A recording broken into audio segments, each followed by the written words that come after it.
All right, we're live. All right, fellas. Hey, what is this? Episode 3? Yep. Episode 3, baby. Liberty Risk show. Honestly, it's growing on me. Ryan, I think Nick, we just need to stick with it. Kevin. Yeah. Like a hat. Thank like you. a. I know, dude. I'm bougie like that now. You look good in purple, dude. Do I? Yeah. That's burgundy. Got some schmegma on the front of it. It's burgundy. We'll just edit that out. I mean, actually, cum stains kind of fit the whole fucking genre. Oh, shit, dude. No, we're respectable people these days. Yeah. Right? Yeah, at least, we Dude, try to we're come off that way. Slowly getting to the bottom of this. That's Well, right. so now we know. Now it's a bottle of casts. Actually, it's a bottle for 3 casts. All right. Yeah, Yeah. it's Well, it was like 3 three times. quarters, so we could probably get maybe 5 shows out of a bottle. I had extracted some stories out of that bottle before I brought it over. Yeah, I heard Ryan told me that you were a connoisseur of whiskeys, so it's good that he showed up with it as opposed to using my Costco Kirkland Direct. Although, dude, Costco booze comes in hot. You have this. It's fucking Irish whiskey down here. I know. I just shouldn't really want it like in the frame for the cast because it says Kirkland Original on Kirkland's a great value. it. It is. I mean, their vodka is Grey Goose. Mm-hmm. No, Yeah. it's great. I love branding, though. Just from like a business agree. perspective, I have such an I appreciation. agree. I'm a for it big fan. because- Like Kevin's even got his yeah, own there on you go, there. dude. It's fucking K-squared. hard. It's You hard got to do branding yours. right. I got mine. ksquared.cc. Yes. I need to probably update my website, but yeah. Yeah, you could. I looked at it. Did you? Yeah, I it's can help kinda you out. shitty. Yeah. I haven't. I actually just uploaded some extra behind the scenes like reels, like from season 3 of like Jack Ryan and stuff. Well, and it I was just going to say we're our own sponsors here. So what is it that like who are your clients? Like what do people come to you for? Great. It's weird. I Great get call. I get a little bit of film industry people that look at my stuff and go, okay, would this guy be good for us for a tech advisor or somebody that can come in and do, pre-production where I come in and do a script advising, which entails anything from like on a show. I did this Netflix show called Obliterated, which is amazing. The guys who wrote it were same guys from Cobra Kai. Phenomenal dudes. That's a funny show, Yeah, Dude, it's good. Yeah. They kind of harrow back to the 80s. Yeah, and I kinda wasn't bring- expecting a whole lot going in, but I'm like, Dude, I was they're addicted great to dudes. it, man. They're great Yeah. dudes. So they I did this, dropped off at 2, which I need to pick back up. It's but- good. Yeah, It's a they good did, show, so yeah. they did a show called Obliterated. We filmed it in New Mexico in 2022. It's all supposed to be Vegas. We filmed a lot of New Mexico, and then we filmed Vegas the last November of 2022. And phenomenal show, great experience. But when they sent me the script, it was like they wanted all these dudes to be Navy SEALs, and it's like a conglomerate of people. It's like 3 or 4 girls, there's 3 or 4 guys, and I was just like, Yeah, that'd be weird if it was all there's no. First of all, there's no female team guys. There's Right. no, stuff like that. And I was like, why not make it, let's have everybody have somebody they can root for. So let's make it military wide. So we had a Air Force pilot. We had a Marine Corps sniper. We had a Army EOD guy in reference to my dad. We still had wound up with 2 team guys. We had a female CIA case officer. We had another female NSA agent or NSA techie person. Who else I was did we have? going to talk shit about that being very DEI compliant, but that's actually a pretty good cross section of what you'd see out there. It wasn't bad, yeah. And I was like, okay, let's do A, B, C, and D. So it worked out well. They filmed the first episode, and it was phenomenal. It had great reviews on Netflix, and then I think it got greenlit for a second season, and then they realized with the strikes and everything that the creators still had to film the last season of Cobra Kai, and then I think they just put the kibosh on it. So So that begs another question that I have is I've been a big fan of the show on Paramount called Lioness. yeah, Whomever is consulting or working with them as a military advisor, like, dude, the shit that they talk about, like they talk about TFO, and Yeah. like which TFO, to those that don't know, which a lot of people don't. I don't even know what that is. So TFO they change it all the time, but TFO is Task Force Orange. And Task Force Orange is Army of Northern Virginia. Oh, I have heard that. Yeah. Yeah, it is. They're pulling people from CAG. They're pulling people from DevGru. They're pulling people from kind of. Does that all actually walks of life. exist? Is that a real fucking thing? Yeah. No shit. Fuck yeah. Now it's called. Actually, we should probably bleep that up. But Okay. like legit. The soldier fortune. But TFOs is the organization. Like, imagine Blackwater and steroids, but they're all blue badgers, and they get to do whatever the fuck they want with the amount of funding that they want. Yeah. It doesn't matter. Sounds awesome. And so when I saw the show Lioness, at first I thought it was going to be one of these DEI kind of like, oh, we're going to put a female in power kind of fucking things. But it's actually, first of all, it's done by the creator of Yellowstone. Yeah, Taylor Sheridan. Taylor Sheridan. Which everything Taylor Sheridan touches is fucking gold. They might as well not call it the Paramount Network anymore. They might as well call it the fucking Taylor Sheridan Network. Right, between Landman, Yellowstone, fucking 1923, 1883. Well, I'm glad you're saying it's good because like Tulsa King is good. Tulsa King, Mayor of fucking Kingstown. Yeah, I've been avoiding Lioness because I heard it was a little woke, dude. Okay, it is so fucking legit because I thought it was going to be woke. Yeah, but no, it's fucking savage. I think Ray Mendoza and Jared Shaw worked on the first season. Oh, cool. I don't know who worked. I know Duffy Gaver worked on the second season so whomever not necessarily working on as a tech advisor, but stunts. Fucking dialed. Yeah, dude, like down to the gear, down to the verbiage, down to the conversations, down to the hierarchy of Blue Badgers. Well, like Taylor's CIA, definitely GRS. Yeah, he's definitely he's well in tune. He's pulling stuff from certain people because I worked on 12 Strong, which he did a rewrite of, and 12 Strong when I talk about the ODA team. In horse soldiers. Yeah, and when I first showed up there because I relieved Harry who had some stuff going on. I roll in and they were midway through filming already. And one of the first days on show, I show up there and I'm reading through. They hand me, I didn't even get a script. They hand me the sides of the shots we're shooting of the day. I'm throwing through there. I'm looking through and,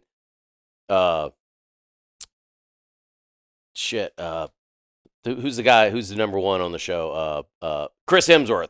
So Hemsworth, his character is going, B-52, this is Alpha 159 or 59. I think it's 595. So they didn't have call signs. So they didn't have call signs. They were just like B-52. They're like B-52. I'm like, what the fuck? Which I'm also, like, how do you not have call signs? Yeah, I'm like, so I made up a bunch of call signs, I changed a bunch of shit on the script, and they were still remain 595 Alpha, 595 Bravo, 595 Truck because they had already filmed a bunch of shit prior to that. Where that's and you can't unfuck that. Yeah, you need continuity. Yeah, and so, but dude, all the call for fire, all the cast was in fucking Latin long. I'm like, no, it's MGRS, buddy. I'm like, and of course the dialogue's like this fucking long. It's like, because you got 30 numbers. Oh, 117 degrees north, fucking 370. I'm like, holy shit. I need Echo Charlie 1946 9725. Yeah, so I literally got on, I changed everything, got on a fucking Google, like figured out some grid what coordinates. The actual like nomenclature at was. least something in that area of Right. Afghanistan, Right. 11 Sierra, fucking 8-digit grids, 10-digit grids. And so I have this set of sides or these script, they call, so you get a section of the script, they call them sides, like pencil through, scribble through, hand them to Chris Hemsworth, and Chris is like, what the fuck is this?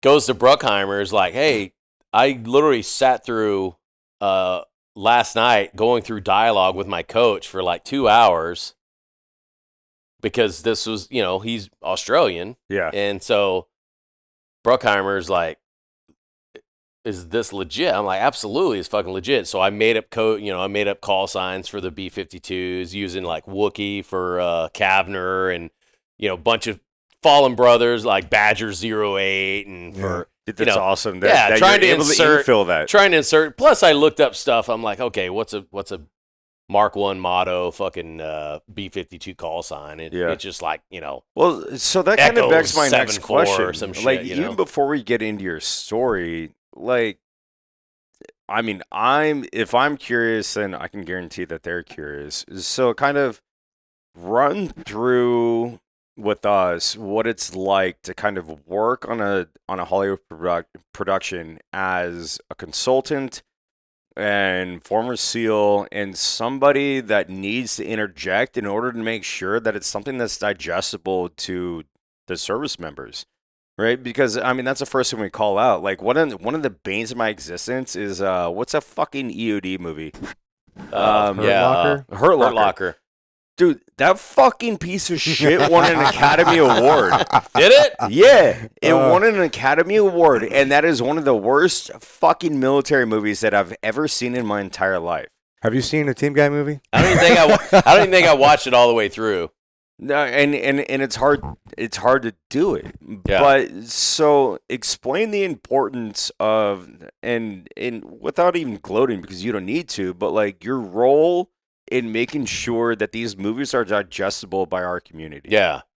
Well, I think the good point of that is, when I, for example, that Bruckheimer film that I did, I think having the backing of Jerry and Harry as well, because Harry brought me in because Harry, he had some issues and like, all right, I got to step away. I come in. And actually, Kenny Sheard was part of the cast, and so Kenny was, he could vouch for me. So having that, when you step in and go, having somebody part of the cast going, hey, yeah, this is a good fucking dude. He's not, Kenny's a good dude too. So, yeah. But one of those things is, like I kind of talked about before, is being part of the ground floor. So like when I did Obliterated, being a part of coming up with script changes. So reading the whole script. So they sent me the first 4 episodes out of 10, or I think it was 10 episodes. Maybe it's only 8, but I think it was 10 episodes. They sent me the first 4 episodes and I was like, okay, this is what we need to change. So right away, having the backing of the creators, the writers, so and they directed a majority of the first like 3 or 4 episodes. So having those guys go, yeah, we'll make those changes because this makes sense. And for me, being able to enunciate that and actually change it to and go. It's how you articulate it and it's how you communicate Exactly. Yeah. And so, and then the same thing too with like 12 Strong, coming in and having the backing of somebody like Jerry Bruckheimer going, he would look me dead in the eye and go, is this the way it should be? And I'm like, yes, sir, absolutely. He goes, okay, that's the way we're fucking going. How often do you get shut down on that though? Where they're just like, well, we know, but we just don't. Yeah, every now and then, and it's small shit too. So luckily, my title, I'm technical advisor. I'm like, okay, I'm gonna, and a lot of times I'm behind the camera with the director, and I'm, producers are back in Video Village, and I give the director a note and go like, hey, realistically, it should be like A, B, C, and D. Or if I've had the ability to work with the actors, on set, normally, especially if it's like a gun show, I'm like, hey, fucking finger on the trigger. I'm like saying, hey, make sure high ready, also or low figure ready. out too. Exactly. Yeah. Like if you're not pointed up, then your finger needs to be on the side of the gun. Yeah. And I've went round and round with people, even on Obliterated. Like we had a stunt guy that was like a cop somewhere, and I'm telling Shelly, who was our number 1 on the show, our female case officer, she's the team lead, and she's like, okay, she's got a pistol, finger on the trigger. I go, absolutely, eyes on sights, finger on the trigger. Yeah. And this guy's like, no, there's no way. You need to have your finger outside the trigger. I'm like, what the fuck, dude? I'm like, if I go to make a shot, I don't need gun's up, my finger's on the trigger. I don't need to slap the shit out of the fucking trigger. And he was like, well, that's not what they teach us in fucking blah, blah, blah, SWAT. And I go, Shut up, nerd. hey, Shut dude. up, nerd. Yeah. I'm like, hey, man, we're not training cops. This is fucking Navy SEAL shit. Also, last time I checked, you guys fucking killed X amount of innocents. Yeah, like for you, maybe you should keep your face. Yeah, it takes trigger, you bro. 70 rounds to kill somebody in their I'm like, fucking yeah. bedroom. Yeah. You do you. It I'm takes like- us 2. Yeah. Like, bro, we train with millions of rounds. Maybe go to the range a little bit more, and then you feel comfortable having your finger on the trigger.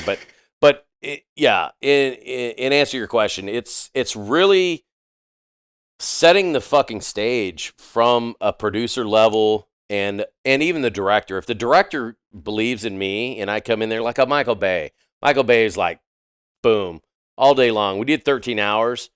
There was some scenes where we're hauling ass out of there. The fucking console just got shot up. We jump into the fucking vehicle. We go the wrong fucking way. And then there's dudes chasing us. And there's a portion where I kick a fucking door open and I fucking shoot this guy with a fucking shotgun. And Bay is like, Wait, were you in 13 hours? I was in the movie 13 hours, yeah. What, and were you part of like the CAG QRF I with played Andy? Andy was a CAG guy. Kenny was a CAG guy. With his hair down to his ass. Yeah. So I remember- Andy, I'm like- there were 6 of us. There were 6 team guys. There were Andy and Kenny played CAG guys. Me and Mike Moriarty played State Department agents. So I was Agent Vincent. He was Agent Wesley or something. Yeah. But yeah, so there's a scene in there where I kick a door open, I shoot this dude with a shotgun. He falls out of a fucking truck and gets ran over. Yeah. And it's funny because we had this discussion with Bay, and Michael Bay, good guy who's helped out immensely, tons of dudes, and loves vets, loves first responders. He was like, I'm like, it's a hardened car. I'm like, we would never open the door to shoot. And he's like, okay, at what point would you do it? I go, if Vehicle disabled. if we're taking rounds through the car, like it's been shot up so Yeah. fucking much. And so he incorporates this fucking scene, and it's funny as fuck, man. Like, my acting, I'm a fucking shitty actor. I'm not an actor at all. I am too. But I've given it a shot. It's so fucking funny. I have it on video, and we can put this in the segment, and it's so funny because he's like, we're literally in the car, and we're between like shipping containers. They have everything like blocked off with black fucking like curtains curtains and and shit. shit. They have a pole with 2 lights on it, and they're spinning it. So it's like we're driving, and it's like, so it looks like we're driving, and he's got a close up of me. Oh, like your passing lights. Yeah, so he's got a close up of me, and it through the windshield. The car's stationary, but Bay's talking to me. He goes, Kevin. He goes, you have to look forward, then you have to look backwards. And he's like, the rounds are coming through, and we do it so many times, and it's funny as fuck. Bay is like, Kevin, stop looking at the lens. And I'm like this. I'm like, the rounds are coming through. He's like, all right, Kevin, stop looking at the lens.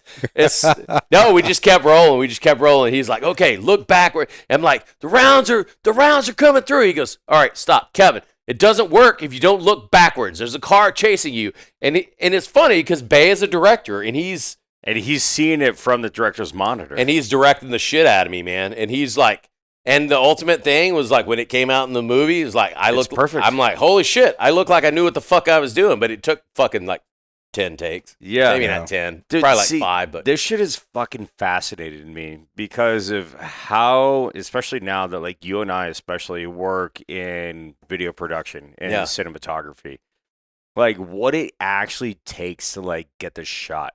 Like it's unreal. it is. And how many fucking cuts and how many takes. And one of the things that I've had to learn over the years is give me that. All right, battle buddies. What it takes over the years to like things that we do naturally don't transfer on camera. And then now we have to learn that, Yeah. and then we have to kind of like cycle back.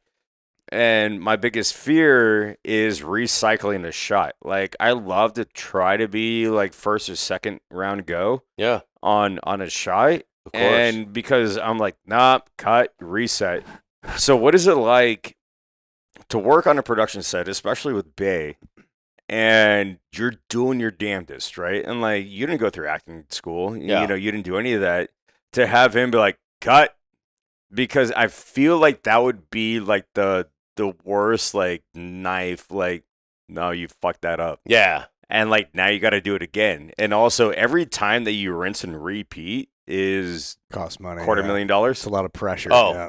So I have an amazing story, which is funny as fuck because Harry, big Bay guy, who's been on a Bay film. Harry Humphrey's been all these shows with Bay. We're getting ready to do 13 hours. I had just taken over this job in San Diego, making killer money. Easy gig. It was doing this Coast Guard gig. And we're coming up on April of, I want to say this is like 2015.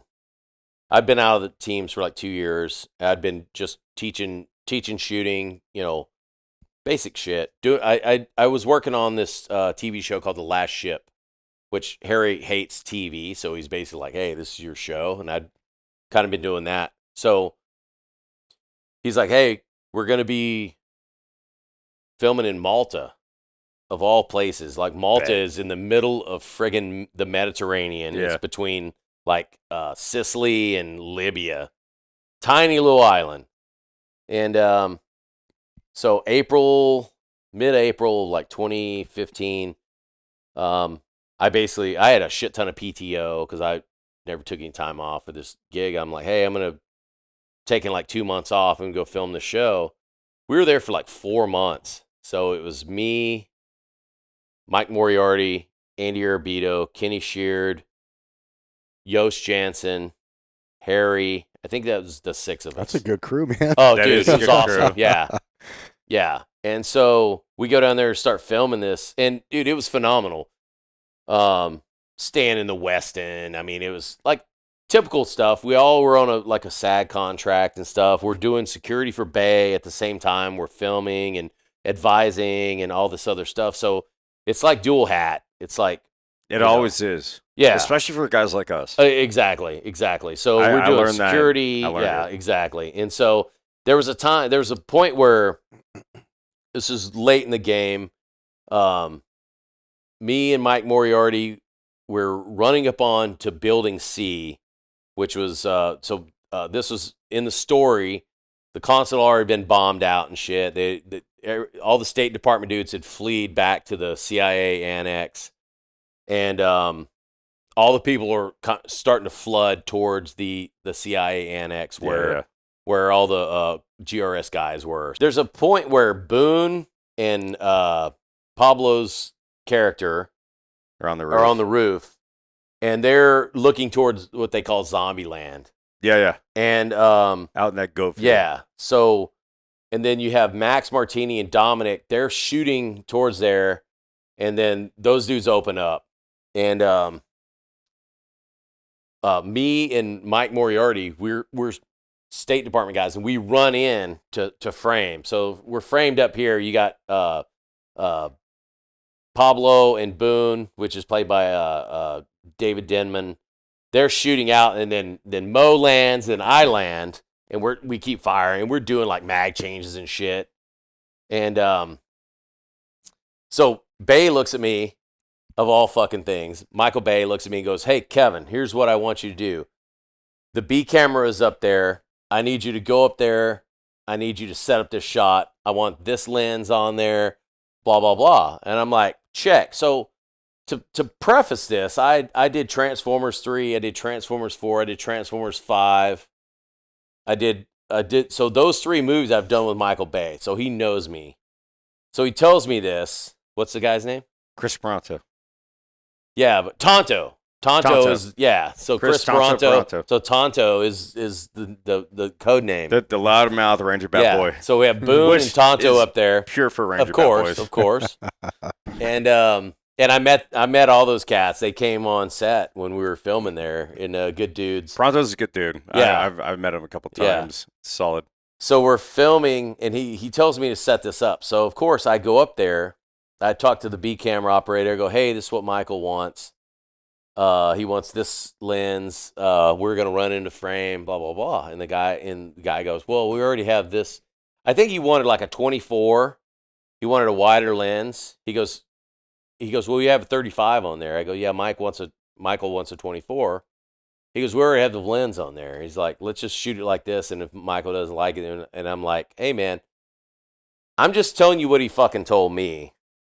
And instead of telling the fucking guy to go change the fucking lens, I was just like, I'm not a part of the camera department. Right. I'm a Bradley, who the fuck are you? Yeah, I'm like, okay. And you never want to overstep your bounds. Yeah, I don't want to be an asshole about it. So sure as shit, the guy goes, well, if let's just shoot it, and if Mike doesn't like it, if he doesn't like it, it'll take 2 seconds to change the lens out. And instead of me going, oh, if it's 2 seconds, just change it out now, right. motherfucker. Yeah. Because that's what he wants. Yeah. And this goes back to me talking about Michael Bay being the smartest fucking guy on the film set. He knows exactly. He does this. Instead of looking through a viewfinder like Michael Bay, he does this. He goes, okay, that's a 35. That's a 42. No way. That's a 50. He has that ability? He sits and does this with his hands, dude. Because normally, like, I'm kind of doing this whole thing, and then it's kind of like punch in, but Dude, I don't know the Bay difference goes like between this. this and this. Bay's like this. He's like, okay, that's a tight shot.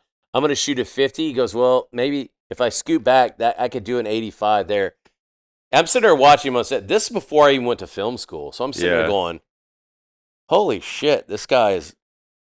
First, I thought he was just fucking around. I'm like, this guy didn't know. There's a reason why he has an ego. Yeah. He's Like, smart as fuck, dude. You earned it. He's smart as fuck. You earned it. He's smart. He's literally probably without a doubt, the smartest filmmaker I've ever been around. I would say a close second. I work with Spike Lee. Yeah. In terms of being super organized. When we went to film this movie in 2019, The Five Bloods in Thailand, I'm thinking, oh my god, dude, I'm gonna be with Spike Lee. He's just gonna be this militant black man that's like, get up that fucking hill, white boy, like, you know. He was super fucking cool as shit, man. He was such a fucking cool like motherfucker, dude. He was such a fucking cool guy. He would come up to me like, hey, what do you think about that? And I'm like, yeah, you maybe do that. He goes, yeah, go tell him. He was like, go give the actors notes. Dude, and that's such a weird thing to fucking have. And, you know, like interjecting here, I just got done wrapping up a Jerry Bruckheimer production for a Black Hawk Down documentary. And Harry Humphreys did that. Yeah, Jared Taylor from Black Rifle Coffee ended up calling me one time. And he was like, hey, like, do you want to do this? It's a Bruckheimer production, and it's Black Hawk Down. And, you know, being Army boys and shit, I'm like, hell yeah, suck toes. Yes. Yeah, like, I'm fucking in, dude. So then here's the best part is I called Tim Spear because they're like, do you know anyone else that kind of like fits a part? And I'm like, well, I got my boy.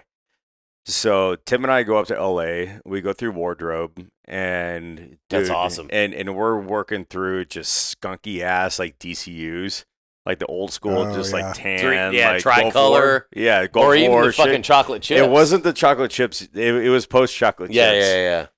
And so we get in our whole outfits and putting on the old K-pots, which is like what we call them. And so then fast forward a week, and then we get on set.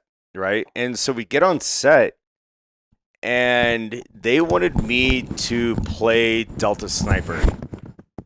And playing Delta Sniper is Gordon and Gordon Shugart, but then there was also two others, and Brian's one of them, whom is the one that I played, and I'm like, all right, here we go.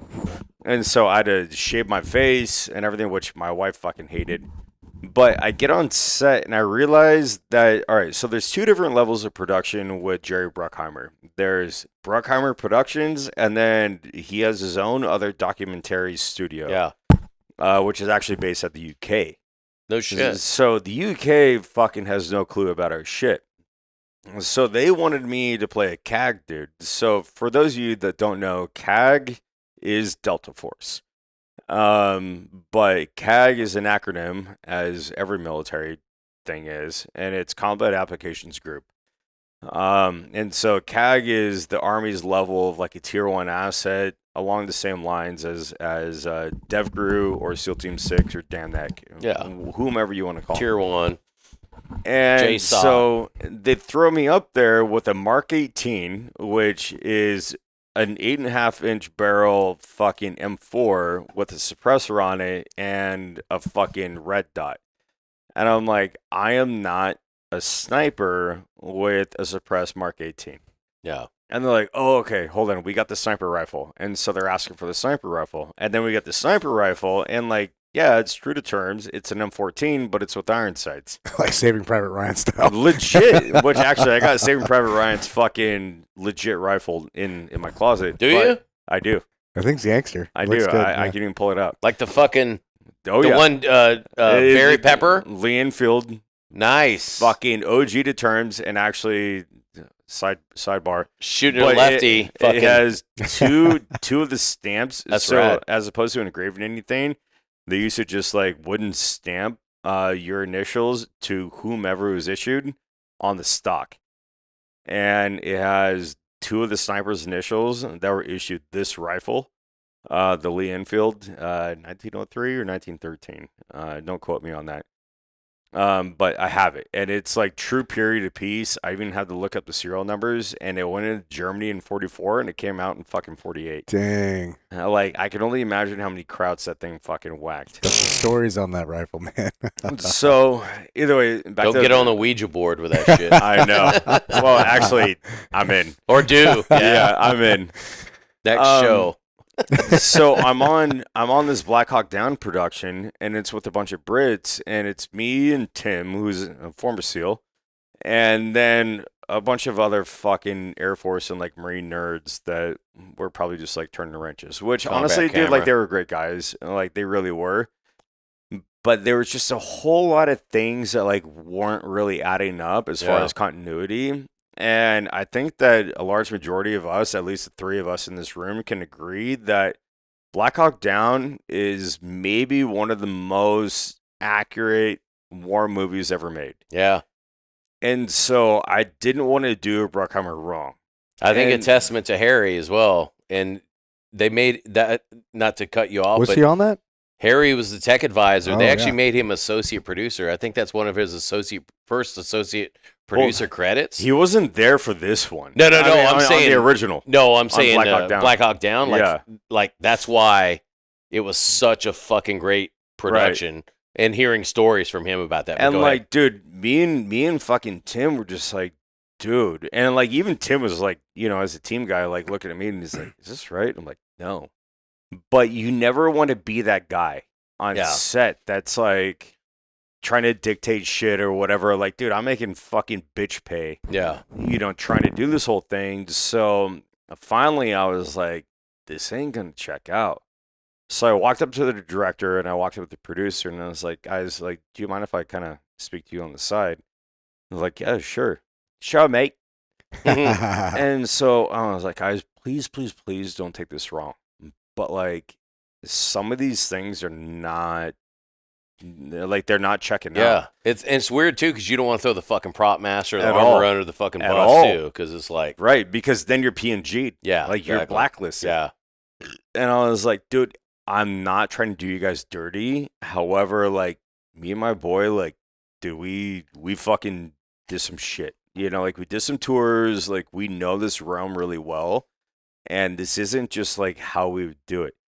And thank God, like, the way that I came about it, they were like, oh, fuck, mate. Like, I thought you were just extras. They're like, you know this? And I was like, dude, we know all of it. Like Yeah. also You're we fucking ain't it wearing up. boot blousers. Like they had us like little green strings. Yeah. Really? Oh. Like boot. I'm like, we don't do Oh this. God, no! Like we're nerd ribbons. No, Yeah. Literally. might as well wear road guard vests, bro. And they're like, oh fuck, mate. And so then I became like the unofficial. Dude, who was the fucking producer? I'm curious. I mean, I can pull them up. So this Black Hawk Down documentary that's coming out. That's I coming think out. it's coming out on the February 7th. February 10th on Netflix. Okay, yeah. And the reason why it looks so incredible is because they also interviewed the same Somalis that fucking took a fucking RPG to the Blackhawks. Yeah. So they What? tell it from both Yeah. ends. Holy shit! Yeah. Yeah, I crazy. saw the trailer. The trailer's fucking It's amazing. Fucking dude. insane. Wow. And so Tim is in a large majority of that trailer. That's awesome. And yeah. I placated the CAG dude like in the Blackhawk. And so all right, let me rewind. So I talked to him and they're like, all right, you tell us we're fucked up and we'll listen to anything you say. And I was like, okay, sick. You're fucked up. Yeah, I need triple the bay. I mean, ask me 8 years ago and I probably would have said that, but I didn't. Yeah. But they literally helped me kind of like choreograph everything and make sure that like the weapons are right and like everything is straight in order to maintain continuity because if not, then like guys like us are going to chew this shit up. Yeah, Like and there's no such like, thing as a sniper with a Mark 18 and a fucking red dot from a Black Hawk shooting fucking Somalis. Yeah, and that's why I don't watch any Team Guy movies because I tried to watch. What was that first one where like they shot the guy and the guy come up out of the water and caught him as he was growing Act of his- Valor. Act of Valor. Oh my fucking god! I tried to watch that. It lasted like I did the 4.5 yacht minutes. scene on that. I didn't make it that far, bro. They told us we. Well, so I know a lot of the guys in that. I mean, Oh, my AJ's God. one of them. Dude, AJ. yeah, Dave's one of them. I don't Dave know. Hansen. I know the guys. Mendoza. I Yeah. did not make it past 4.5 Oh, minutes. in the fucking- movie. I Yeah. mean, it's 'Cause not it's shitty. so- If you walk It's into just that movie so- like a 90s, like a 90s with no realistic movie, expectations at all. Yes, Yeah. it's killer. Yeah, like maybe smoke a bowl and entertainment. then watch it. It's It's entertainment. entertainment. Yeah, It is absolutely. good. You got to look at it and go, it is what it is. It is. Like, yeah. I mean, we did the yacht scene, not knowing. They told us it was a commercial, and we're like, okay. And so we all had balaclavas and shit because they're like, dude, fuck that. Had I known it was gonna be a major motion picture, I would have been Yeah. like, fucking. And I know a lot about that movie now, knowing a lot of the guys that were actually in it. Yeah. And so that'll actually be another epic episode. That'd be interesting. But to I explore turned that, yeah. into extra, and then I went to consultant, Yeah. and then I turned into the guy that almost fell out of the fucking helicopter. So, at the very end of it, so we're filming at Blue Sky Ranch, which Yeah. is up in Blue Cloud. Blue Cloud, which is up Santa in LA. Clarita. And they're like, all right, who's the most comfortable in helicopters? So the thing is with all the shoots that I've done, I know the helicopters, and I know First the time having whiskey. Sorry, I got a drinking problem. I know, like, I knew the helicopter pilots, and they're like, hey, and so they told the director, like, can we use bets? And they're like, yeah, like, use them. So then I played the CAG dude, Shave like, your leaning face. on it. But the thing is thank God, like, these pilots are fucking dialed, but what we had to mimic was a Black Hawk fucking spinning down and crashing after the RPG hit. Yeah. And I'm like, let's go. And so, like, I'm sitting on the skids, like, my feet are out, and, like, we just start We're herking clipped in? and jucking. The first time, no. Whoa. And, however, there was a belt, right? Like the belt across. the door. Yeah. And that hoe-checked me because, like, the first time we did that and the way that the bird moves, Yeah. like, I've only ever flown in birds where, like, if you do a hard bank, dude, like, like gravitational pull and Yeah. everything, like, you're fine. You're not worried about it. But this, like, when it hurt, I Yeah, slid yeah. all the way to the front and stretched out, like, the belt, Yeah. like, to the end. And, like, my ass is, like, fractions away from, like, sliding. And I just put my arms over and I'm, like, trying to hold on to this gun. And I'm like, oh, no. Your asshole's got like one of those fucking 5K D rings sucked up in it. Yeah, dude. Yeah. I'm like, out of all the birds I've flown in, I'm dying at this one. And so then we did away with that because obviously like the whole seatbelt, Yeah. across the door ain't gonna fucking fly in Yeah. film. And so then I just buckled it in with my lanyard, which is what I'm used to. But they didn't even want to do it because they didn't have any. Well, luckily I brought my own battle belt, Yeah. which I have my fucking lanyard, like the Easy Clip. Yeah, rig up Which some that's the 1-inch fucking of these, thing yeah. too, though. I've used some of those before, and it's like, okay, well, it's made by reputable fucking shit. Cry or Terex or whomever, but you're leaning I had on one that for break, everything. and I'm like, Really? God way. fucking damn it, dude. Holy shit, yeah. dude. Wait, hold on, I want to hear that. Yeah, on fucking Jack Ryan, we were all clipped in, and Also, like, oh, yeah. I feel like a lot of things would break trying to hold you up. well, It's a max weight limit, bro. it's like, yeah, exactly, yeah. But it was like one of those things where I'm like, I'm good, I'll clip in. I mean, I'm not scared of heights. I was Me fucking either. free fall jump master, air ops trainer, did all the fucking bullshit in the air. I'm like, I'm good.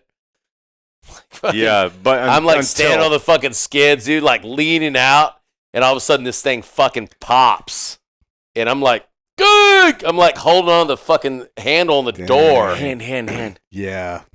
That was on Navy SEALs versus Zombies. I'm sure you guys all saw it. I actually haven't. Blockbuster. That sounds like the most Navy SEAL bullshit fucking reach around I've ever heard. Great fucking film. I'm sure you'll check it out. Well, now I will tonight. I've heard it's Yeah. highly regarded, yes. It's very So highly either way, regarded. we wrapped up filming, and then I ended up going up to everybody and like, oh, thanks, mate. Like I said, like his whole crew was from fucking the UK. And another one of those things is so they want to make me a sniper, but they hand me an M14 with iron sights, Yeah. and not the SOCOM version, right? Yeah, with like yeah. the EBR stock and all that. The which O- the OG version. Once upon a time had. Yeah. Carlos Mikey Hathcock Mansour was version. running that shit around. Yeah. And I'm like, no one's using this. I'm like, dude, who the fuck is your Especially guy? not in 1990 or No, 80. 93. Yeah. So that's what I'm trying to fucking wrap my head around is like, why is Hollywood not asking these questions? And granted, Taylor Sheridan is, and a lot of other guys Yeah. are, but like, if homie did Black Hawk Down and he did it this well, like, why are you not doing this? And I still got paid extra pay. I didn't get paid stump pay. I didn't get paid consulting pay. I didn't get. Hollywood's cheap as fuck. It is. And Very honestly, it was kind of a bitter taste in my mouth, as far as like everything that I did and everything that like I consulted on was. I mean, it was for naught, Yeah, but also like I just saw it as doing a service to like Well, good like the Delta networking, boys. Sort of, maybe. But to Maybe. your respect, in the end product, it's gonna Because it's if gonna I'm in it, advance then I the want to make it fucking nice. Story, yeah. Yeah. It's gonna make the story better. But yeah. at the same time, it's like, fuck, man. Yeah. All right. So I think we're teed up, and I want to hear one of your gnarliest stories. Yeah, what's the craziest stories? I know you got a Oh, lot shit. in the Rolodex. Where are we at? We're good. 40? 43. So, okay. I got a handful of stories. Oh, wait, let me finish the Bay story. Please do. We got time, man. It doesn't need Yeah. to be. Yeah. an So hour. the Bay story I got is nowhere to be. after the B camera operator tells me, okay, we're good where we're at. Rolling and action. Fucking blah, blah, blah. Fucking all this gunfire. Fucking Tonto and Boone, they're shooting. Mo runs into the fucking frame. Starts shooting. I run into the frame. It's a 35 versus 24. Guess who's blocking all the action? This guy. Well, because Which is you're the why I size of wanted the a wall. fucking wider fucking shot. Wow. Yeah. Cut! God fucking damn it! Fucking Kevin, what the fuck? Blah, blah, blah. Bay's like, what the fuck did I tell you? Blah, blah. Yeah. He I doesn't told you hold to change back. your lens. And you're yet like, you want to talk this to the guy. camera guys. Yeah. Not I'm the like, Don. B camera operator's like, changing the lens, get 3 minutes. What the fuck, Kevin? I'm like, I'm looking at him going, Let me tell you a story. thanks, You you know what? fucking You're right. cock. You're right. So, okay, change the lens, 24, fucking go back, reset, more magazines, and action. Fuck, go in, fuck, shooting. and cut. Okay, moving along. Which one take. Fucking go down there. So I like walk down the fucking stairs, and sure as shit, I see B camera operator talking to Bay. I'm like, okay, maybe he's taking credit for or making, saying, hey, I fucked that up. Yeah. I go in there. He's blaming it on you. I go in there and like fucking. You shift them blame. I go, hey, sorry, Michael. I'm like, and I wasn't gonna throw him under the bus. I'm like, hey, so sorry, there was a miscommunication about the lens that we were gonna use, and he fucking he's like, God damn it! When I fucking tell you to set up a fucking shot, and he's like screaming at me. At this point, I'm in my 40s. I'm like, this is 10 years ago. I'm a 41-year-old man. Shit. And a Fucking old. senior chief, senior chief SEAL? No, chief, barely a chief. But being yelled at by But a it's so fucking fucking Hollywood funny. director. He's sitting there screaming at me like I'm a child. I'm like, I got kids of my own. And at first I thought he's fucking around. Yeah. Because we were doing security for him and shit. And I've known him for probably 8 years, 7 or 8 years.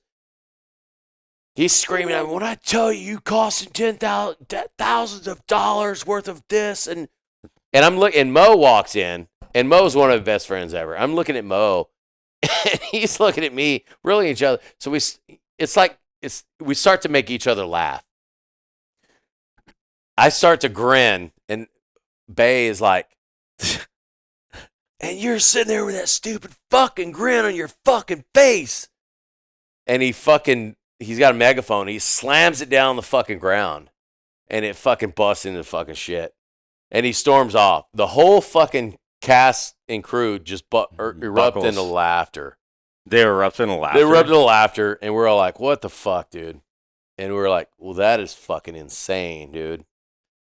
So, fast forward. We're doing security for him as well. So I'm supposed to be the guy that's riding with him back to. This is like a Saturday night. Let's bring him a new megaphone. No, Also, so where were you guys filming? we're filming in Malta. Okay. So so I think they have somebody else ride back with Bay. We go back and we're at the Westin, and we were all.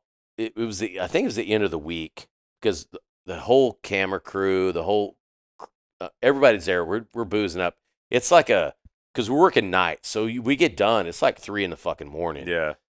And we're hanging out there and stuff. We're drinking. So me and Mo, we're sitting at the bar.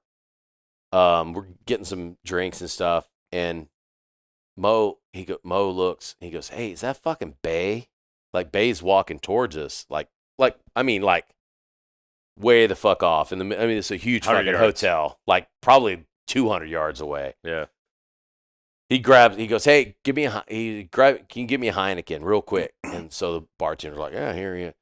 Because that's what Bay typically would start to drink, and so me and him, we walk over there, no drinks in our hand. We just start walking towards Bay, and Mo's got the Heineken like behind him or in his back pocket or some shit. And we're just mad dogging the shit out of him, and like, But via animosity or just I want to meet you at your level. Just basically like, we're going to beat the fucking shit out of you.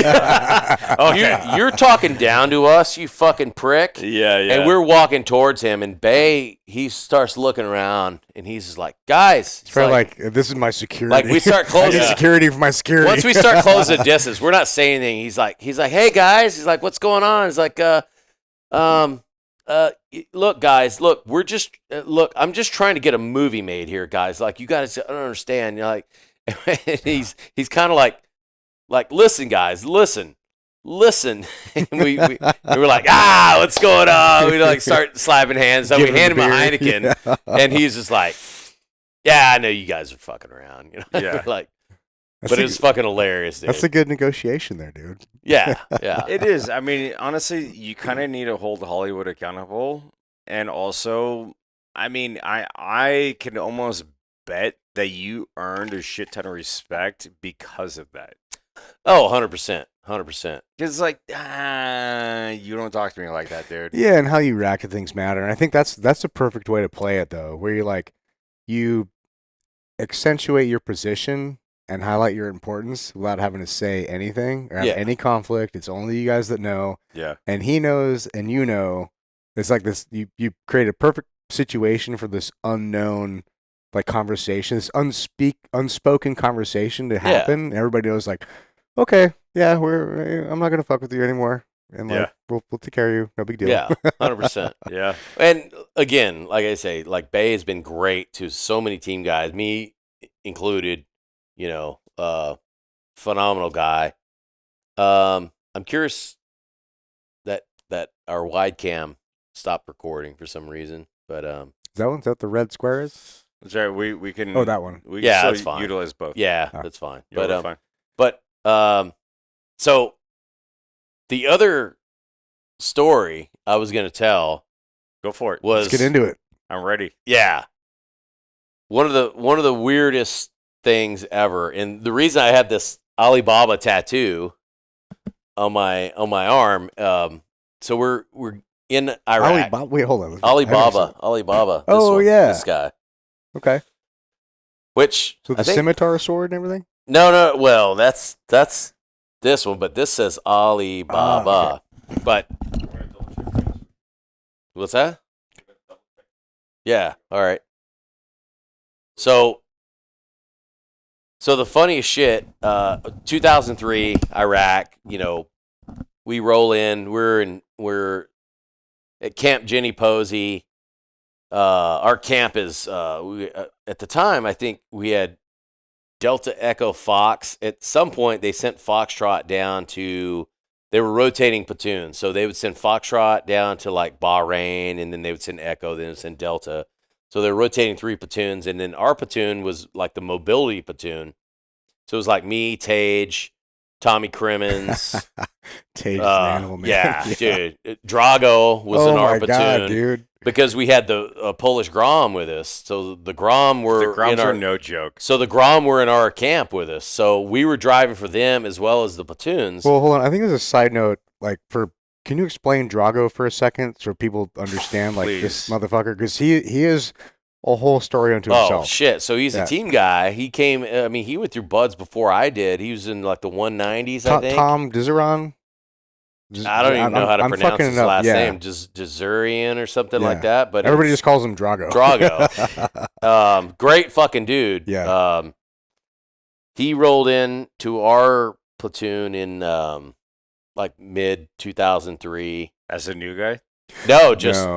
So he was the only Polish speaking team guy. He was at SEAL Team 4. I want to say he was in like Southcom or some shit. But before was a he Team 4. before he was a team guy, he was a political prisoner in a Russian gulag. Got his teeth fucking kicked in the gulag. Yeah. And then got out, made his way to America, and became a fucking SEAL. Whole nother weird And story. his whole story is fucking wild. But he is the most patriotic motherfucker Yeah. you'll ever meet in your Yeah. life, dude. Like, he's, call him un-American and find out how. Like he'll ask shove your fucking head through a fucking wall somewhere. But yeah, the dude is like, he's legit. He was at SEAL Team 4 at the time. They put out the word. They're like, hey, we need team guys that speak Polish. He's the only fucking guy. So they send him out. Just got hoed out. He's like, dude, I'm going to the show. Fucking good shit. Yeah. He shows up and comes to Camp Jenny Posey, and we're literally driving for all these dudes. And so at one point, we just hit a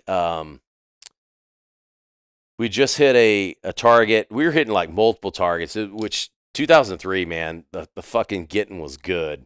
And we didn't realize how good we had it. Like, it was the Wild West. We were driving thin-skinned vehicles. I mean, we're This running is before IEDs. Yeah, too. we're running people off the road. Like, only military traffic was allowed in the fast lane, the other 2 lanes. And I mean, it was like, hey, like we had a tire on the front of our Humvees with no rim. Yeah. And dude, we just fucking boom, just running people off the fucking road. I mean, we probably created way more terrorists than we probably should have. Dude, Just being complete my fucking first time ever assholes. driving in Bradley, I have my fucking company commander, my CEO, and they were all like waiting in line for gas, and this one car comes out, and I'm like slowing down, and he's like, do not fucking slow down. I'm like, sir, like they're in our way. And he's like, do not slow down. Did you hear me? And I'm like, sir, like there's people in this car. And he's like, Betts, if you fucking slow down, he's like, you're dead. And I'm like, sir, and I just gas it in a fucking tracked vehicle. And I literally drove over a fucking family of Iraqis in a car. Well, waiting in line for gas. They shouldn't have made a left. Should have zigged when they should have zagged. Dude, and like I'm still thinking about that to this day. Like I literally just killed a family of 5. Nah, they probably by driving over. They're them. probably okay. They're probably okay. Yeah, they're all right. That's fine. No look at the car when I look behind me. Well, also, the way you're describing driving, I mean, that's kind of how I drive in San Diego every day. Yeah. So well, there's a certain amount of self-preservation that is expected if you're going to be on the roads. And so you got to go 80 and a 65. Yeah. Exactly. And that's California. So I wouldn't feel bad about these people. Yeah. I mean, I don't.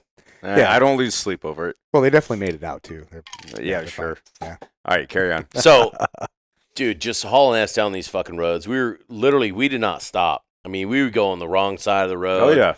I mean, dude, we were kings of the castle. Oh yeah, it was fucking awesome. So we'd hit multiple targets, and I remember we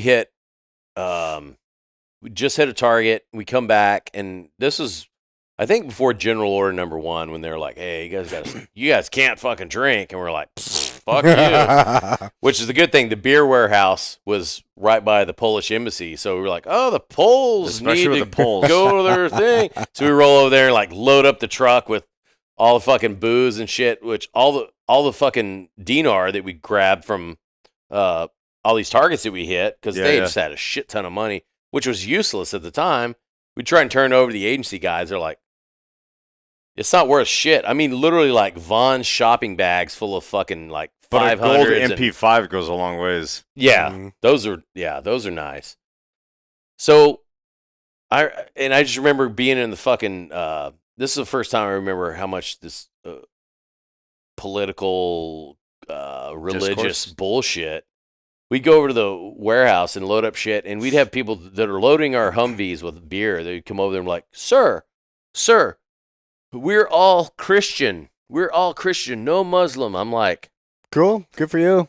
I do not fucking care, bro. Yeah. I do, and it makes you think about puto. Yeah, it makes you think like how much emphasis they put on religion. Shit, they must think that everybody in the Western world puts as much emphasis on religion as they do. Oh, so anyways, we get off of one op and we're all hanging out and fucking having beers and shit. And our TU commander comes up to our chief, Crimmins. It's like, hey, we got another op. And he's like, you haven't been drinking, have you? And Crimmins is sitting there with a beer. He's like, no, sir. And he's like, hey, I need you guys going to go roll up this guy. He's target package, fucking blah, blah, blah. He's the Prague bomber. Apparently this guy, he was on the FBI most wanted list. He bombed this fucking radio station in Prague, and then he fled to Baghdad, and he's a complete piece of shit. And so we roll into this dude's place, and we took the Grom. That was our assault force. And dude, they fucking go in. Drago was a breacher, fucking blew the fucking doors, go in, fucking roll this dude up. And I just remember he comes out, and he was there by himself. And this is the first time I realized what Alibaba meant. Because they're in there prosecuting the fucking target and shit. And we just hear, after you blow a fucking door in the middle of the city, it's like 3 a.m. It's everyone knows fucking you're home. Dead quiet. And you got a bunch of vehicles outside. Yeah. And you just hear all these around the fucking neighborhood. You just hear Alibaba. And we're like, what the fuck are they talking about? What does that mean anyway? And Alibaba was like the enemy. Thief. Oh, I thought it meant like magic thief. carpet or something. So literally they were yelling thief. They thought we were looting houses because they were looting. They were looting everything in Baghdad after the fucking bombings and shit. So which you should, because there's a whole lot of gold to be made. There was a lot of shit there. So anyways, we bring this dude out. This is just before we realized how fucking hot the floors those Humvees got. And dude, so this dude's sitting on, he's in his man dress. He already pissed and shit himself. Put him in the Humvee, and to be fair, he probably shit himself before you. Yeah, he's sitting there, and he's like, my ass is burning. And, people are like, dude, you should have wore a fucking rubber, bro. Like, so we go all the way back to fucking, this was before, there were still EPW camps, enemy prisoner war camps. Yeah. So we get back there, and we go to drop this guy off, and they're like, nope, this guy, he's a piece of shit. He's on the fucking gray list. He's FBI. He probably went to Guantanamo or some true shit. HVT. Yeah. So they have him out of the vehicle already, and it's two of our guys are, his hands are like this, so they got him over, and they're like, yeah, you guys need to take him down to the fucking HVT area. So I'm like turning the vehicles around and stuff, and they're like, yeah, we'll just walk him down there.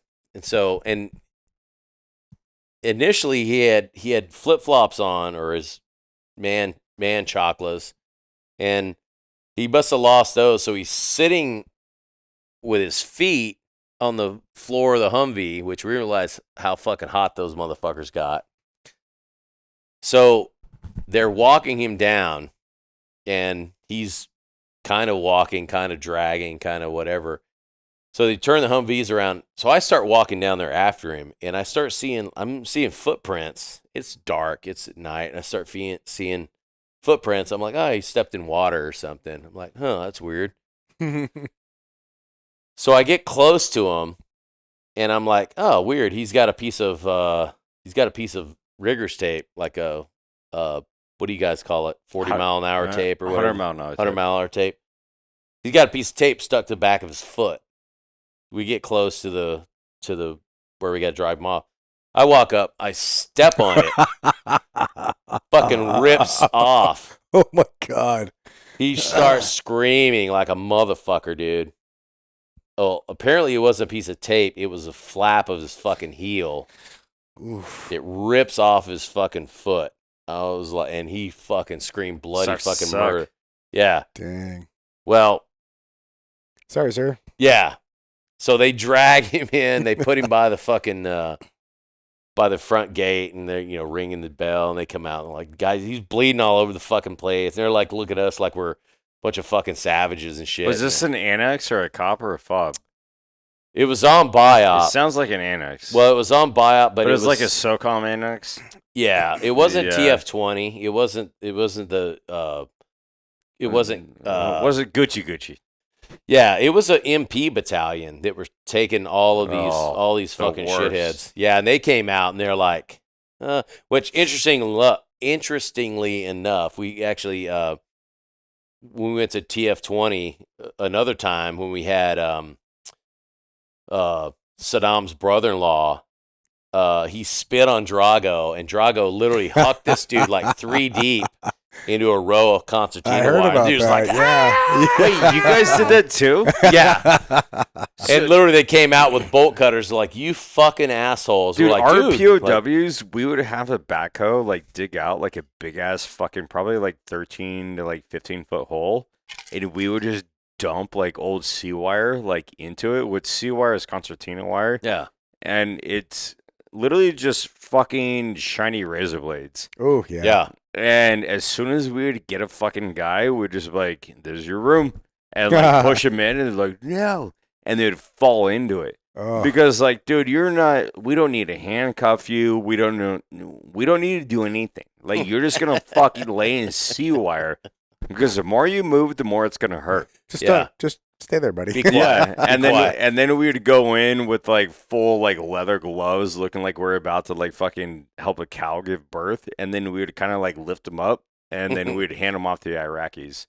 And then the Iraqis would put them on front of fucking Humvees, which had like his C wire like wrapped up on front.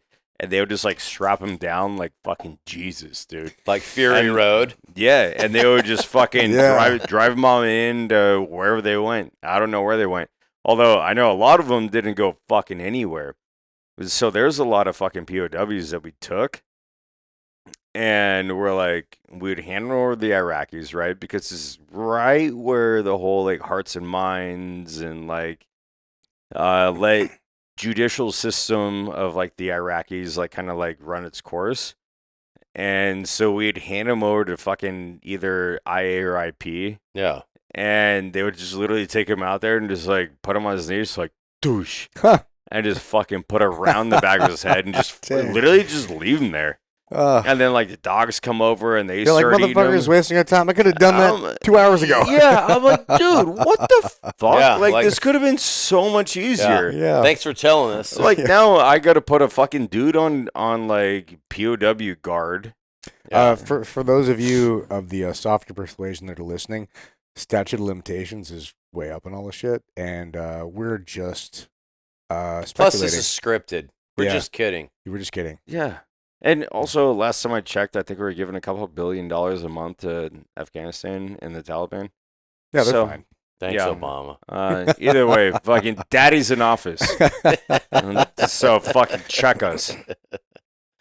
But yeah, we didn't trade our POWs. Actually, one of my favorite things, especially when we were on target, I would, go in, we do our clearings, and then we would send in TSC, Tactical Site Exploitation, Mm-hmm. and then also the dogs. And then that's when we find all the Gucci shit. But we still got the men in one room, and then we got the women in the other room.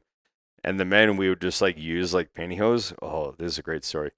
So, one of my best friends, Kim, ended up getting killed, and we were pretty like, dude, it's fucked up, right? Like we weren't stoked about it, and we didn't have the assets that fucking NSW did, and so we came back and I think Team 5 was there, and they're like, What year?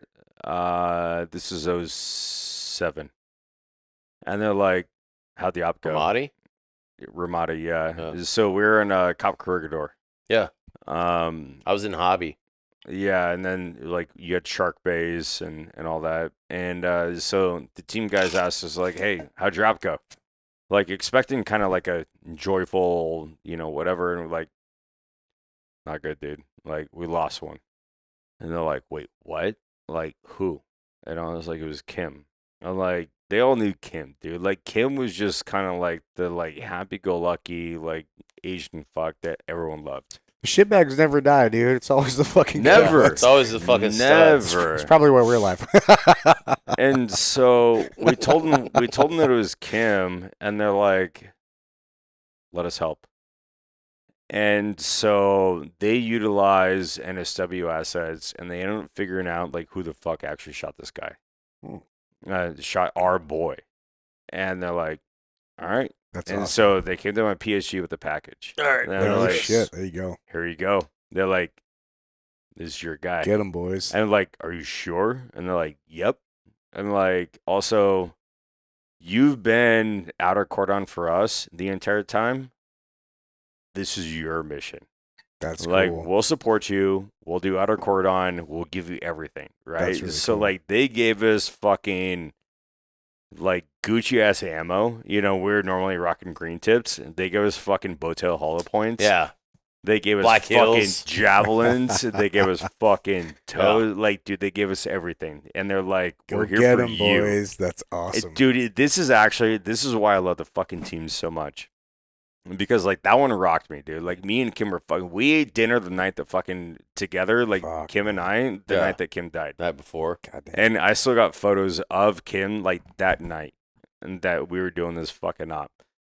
And so they're like, we back you. So we're like, all right, sick. Mhm. And they're like, even like, we got air. And so we had 2 Apaches and then a Spectre, like fucking rolling overhead, which we never utilized. And so we go in and we ride dirty, dude. And when we went dirty, we went fucking dirty, right? So it's a big house, big compound. Like, dude, this guy was like a bigwig in fucking like whatever one of the terrorist organizations you want to fucking call them. Yeah. But I was in the back of the Bradley, right? And so we pivot steer, back through their fucking front wall, back into the living room. Hello, bitches. And we drop ramp No into the shit. living room. That's so Like, sick. literally, we drove into their house and dropped ramp. And so, like, as soon as we dismount, we come out and we're in the living room.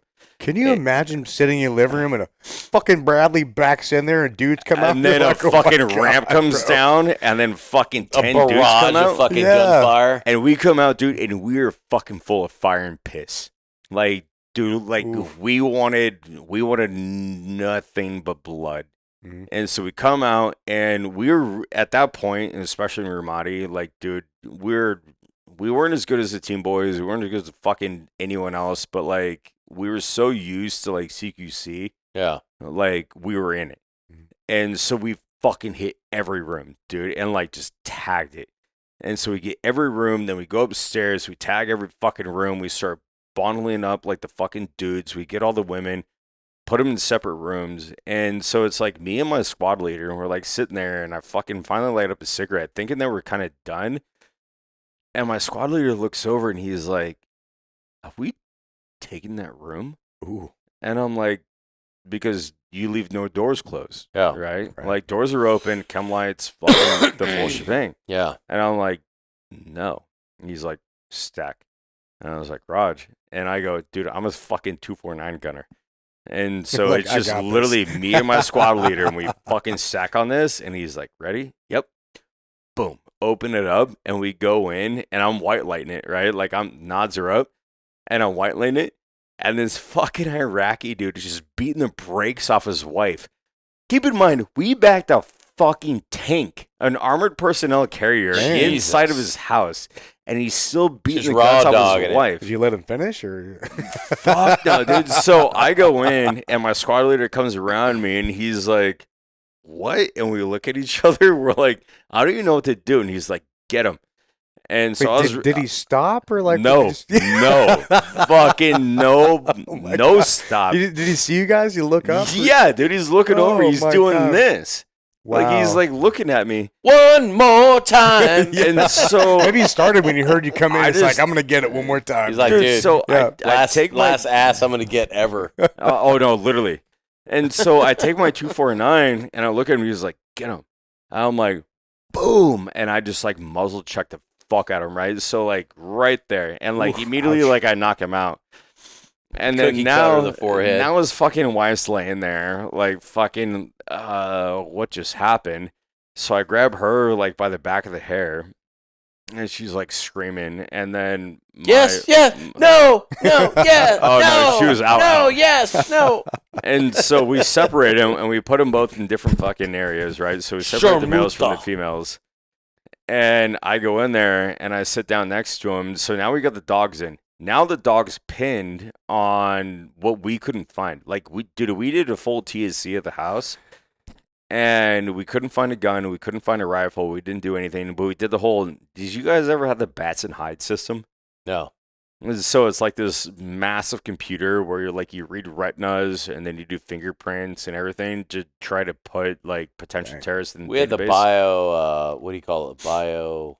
We had fingerprint scanners, but we didn't have the. Yeah, retina. so we had this full like Palm Pilot kind of thing to where like Yeah. like we would even like dead bodies like we'd like open up like Oh, their yeah, eyes yeah. and like scan their iris in order to make sure, but also like put them in the database. Right. And so now I got this fucking dude with pussy on his dick, and I'm like shoving him in one corner, and then I got his wife. Surprised it wasn't a goat. With dick on her pussy. with fucking dude just smelling like trash. Also, this is gonna caveat into a better story. And so we put the women into another room, and we go in there and, Was she in and like we ho check them. negligee? Dude, she's just kind of bad. Honestly, I kind of got a thing for like Iraqi women. Really? Like, dude, I like With or that. without the burqa? The hot ones are hot, but as soon as they hit like 35, they're done. Yeah. They're like Yeah. true. And so I'm sitting in there like, hey, Bets, like, watch the fucking males. And so this guy's like bagged and tagged. I just knocked him out like with like my muzzle. And back when I smoked, so I'm like smoking a cigarette, and then I just went and I stuck it in between his pinky toes because you can't maneuver like you can maneuver the big ones, but I put in his pinky toe but like kind of pulled it down to where it burns into his pinky toe. Mhm. And he's like, la la la la la. Like just going, like trying to get it out, but like you can't move your pinky toe that far. It doesn't hurt that bad, bitch. Jesus. No, exactly. Yeah. And also, like last time I checked, dude, you just fucking murdered my best friend. Yeah, it's fine. And I got a whole pack, bro. Let's So go. that whole thing's going on. And then like I get relieved, and so we went in, and fuck, people are gonna think I'm such a douchebag. So one Too of late. my favorite things to do is on every DA that we did, I would always take a pair of underwear from like the Iraqis, and I'd put it like in What? I thought you like turned the sink on like the Wet Bandits. Nah, dude, I'm way smarter. They also didn't really have that much water. We the Wet Bandits. So I had a dump pouch, and I always put like fucking their underwear in Are you there. selling this on eBay or like what do you do with these things? No, so here's And they're not known for their hygiene, bro. Where are you keeping these? Men's motherfuckers? underwear, right? No, dude. So here's the thing, and that I realized. Yeah, you're a douchebag. Is I know is Iraqi dudes like actually like trim the fuck out of themselves, like honestly, like a porn star does. Makes your dick look bigger. Facts. So then we ended up. So I would collect every DA that I did. I would collect like a thong from every room, and I'd put it in my like green laundry bag. You know, with the ones like the pole Yeah. ties where it like comes up. So like the Vietnam guys who collect ears. You collect- Yeah, Collects yeah. I underwear. would collect underwear, You got a necklace about it. and so I just had it hung up on Set my underwear. bunk. It's like whoosh, like And the SEALs Fucking like parachute. Team 3 and Team 5 like hooked us up with like the CBs, so like we got showers, Yeah. and they turned like our whole like bay, and like it literally looked like Peter Pan and the Lost Boys. Please tell me you laundered these things before you hung them up. No, Oh, No. bro. no, dude, that's the best part. They don't So- shower. They're not. It's like cottage hygiene- cheese. Well, no, hygiene is they not. do actually. what's this cottage cheese hanging off this? set No, of they underwear? do. Actually, they're a lot cleaner than you think. Really? In Iraq, in Afghanistan, it's not the same. But Iraq, like, dude, they were cream of the crop. So this is where the story gets fucking bad. So then, It's making my penis soft. fast forward 3 months in 06, our buddy, super close guy. Like I literally ate dinner with him the night before he went out on the SOP, and it was a massive push through Ramadi. It was the Army, the SEAL teams, and the Marine Corps. And we dropped pamphlets and went like bullhorn and everything, like get the fuck out because we're not asking questions and we have like full reign. Like we're going to hose Scorch this earth, entire bitches. city. It was very nice of you to tell them that. Like, dude, ahead of just time. mopping the fucking streets. Yeah. Actually, this is where like all the kill count came from. And so my squad specifically ended up getting sent to so as we were working our way through the city, we got sent to this which was formerly a hospital for the Iraqis. In Ramadi. Yeah, in Ramadi, and this is in 2007. And to the tail end of our tour, which and keep in mind, like actually one of the banes of my fucking existence, right, is I did 15 months from Ramadi, like in a single tour. And so when we first got there, we ripped with Team 3, right? And so then Team 3, knocked out their 6 months and then they left. And then Team 5 came in. And then they left. Team 5, and then Team 5 left. And then the same platoon from Team 3 came back. And guess You guys what? have some crazy long deployments. They came back to us Oh my again. God. Like we didn't even need the whole left seat, right seat, right. Yeah. Wow. But they were like, "What the fuck are you still doing here?" We're like, "Welcome to the Army." Yeah. Yeah, dude, that's some hardcore, fucked up man. shit, dude. So Might as well issue divorce papers with your fucking orders. not only that, dude, but like the level of suicides and stuff, like it was Yeah, bad. it's not Like we had to 15 send months, guys dude. to Qatar, like on like just like a mental health, like Yeah, Yeah. well, that's where I was at. It's reason. pretty fun. Playing volleyball and shit. yeah, and they're like, "Dude, I love Qatar." That was great. Had a and great You're like, time there. yeah, it's great. Banging Air Force chicks. So during this push, dude, like we're going through, and this is like the most widely organized, like just like military push I've ever seen from multiple branches, right? You got Navy, Marine Corps, and Army. and we're going through. And so my platoon specifically ended up taking over the Ramadi Hospital. Now, a hospital is a big fucking building, right? And trying to take that over is next to impossible. And dark hallways, everything was under nods. Like it was just like it was like a 20-story DA with 35 guys. Damn. Wow, that's complex. Yeah, and that's also before J-Dam. we knew. Well, that's what we thought, but like we wanted like the intelligence out of it. Right. Like we wanted some of that. We didn't want to do a BDA. We wanted intelligence. And so as we were walking in and going through, and I saw some of the photos, like, dude, there was baby fetuses in like a fish tank full of like formaldehyde. Sounds like a Dr. Evil lair or something, bro. Dude, What the fuck? dude, I'm not fucking kidding you. Dang. Like it was like there was like umbilical cords still, and like this Island baby, of like fucking Dr. Moreau. Right? Got some sharks with floating. fucking Except laser it wasn't beams in there fucking and shit? monkeys. Oh, Which Yeah. I mean, tit for tat. That's fucking weird. And then like deep freezers just like full of formaldehyde and bodies, but the bodies were stacked so high that like they weren't submerged in the formaldehyde. And so now, guess what? We're in a hospital, and you know, just a bunch of fucking. You already secured it, obviously. What's up? You already secured the hospital. Now you're going back We to did, doing yeah, SSE and all so, that shit. Yeah, we did SSE. We secured the entire hospital. We realized that like no one was in there because like honestly, like they beat feet. But then, so now everyone's kind of like looking like, all right, which floor do we want to live on? And it stunk to fucking high heaven, dude. Like it literally just smelled like fucking rotting bodies. And what it turned out to be is it was what they were doing, like the terrorist organizations, what they were doing is they were trying to figure out, literally it was like Dr. Frankenstein shit. Like, okay, how far can we get with this, right? It was like Middle Eastern medicine as opposed to like Western medicine. Yeah. And they're like, can we reattach an arm and fucking see if that happens, Dang, right? dude. So like there's still like dead bodies like on like this like aluminum table with like missing an arm, but like someone else's arm. what the fuck? And Wow. and like It's like South Park episode. With fucking what's that fucking dude's name? He's got like the little midget. Dr. Frankenstein? Dr. Dr. Moreau? Mephisto. Oh, yeah. it was ratchet. Dude, yeah, like Nick just goes. honestly, actually, I think that like that's the catalyst as to why like I can't smell like poop or vomit anymore without like just a severe gag reflex, because it was so potent and it was so like it just like permeated. And so we had an attachment of the Marine Corps that was with us, and then you know, and this was probably month 13 out of our 15-month deployment.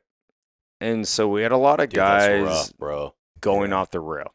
I bet. Like literally going off the rail. That's way beyond the limits, dude. It is. I don't know why the fuck the Army thinks. It- You it's think the Army would not- have studies on this? Like, Jesus. Well, they definitely want to ignore it for sure. That sounds like the Army. And it wasn't conducive to good mental health. And some of the shit that these boys were doing was it was pretty disgusting.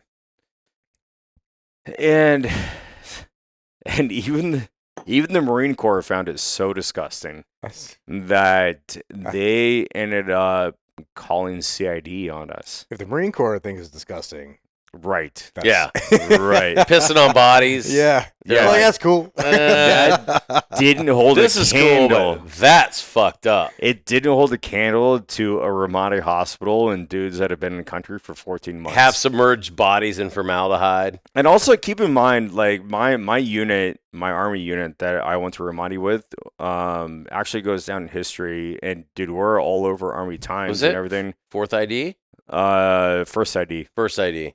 We're the hardest looking hit at unit the- since Vietnam. So that was my last pump in Afghanistan. That was a great pump.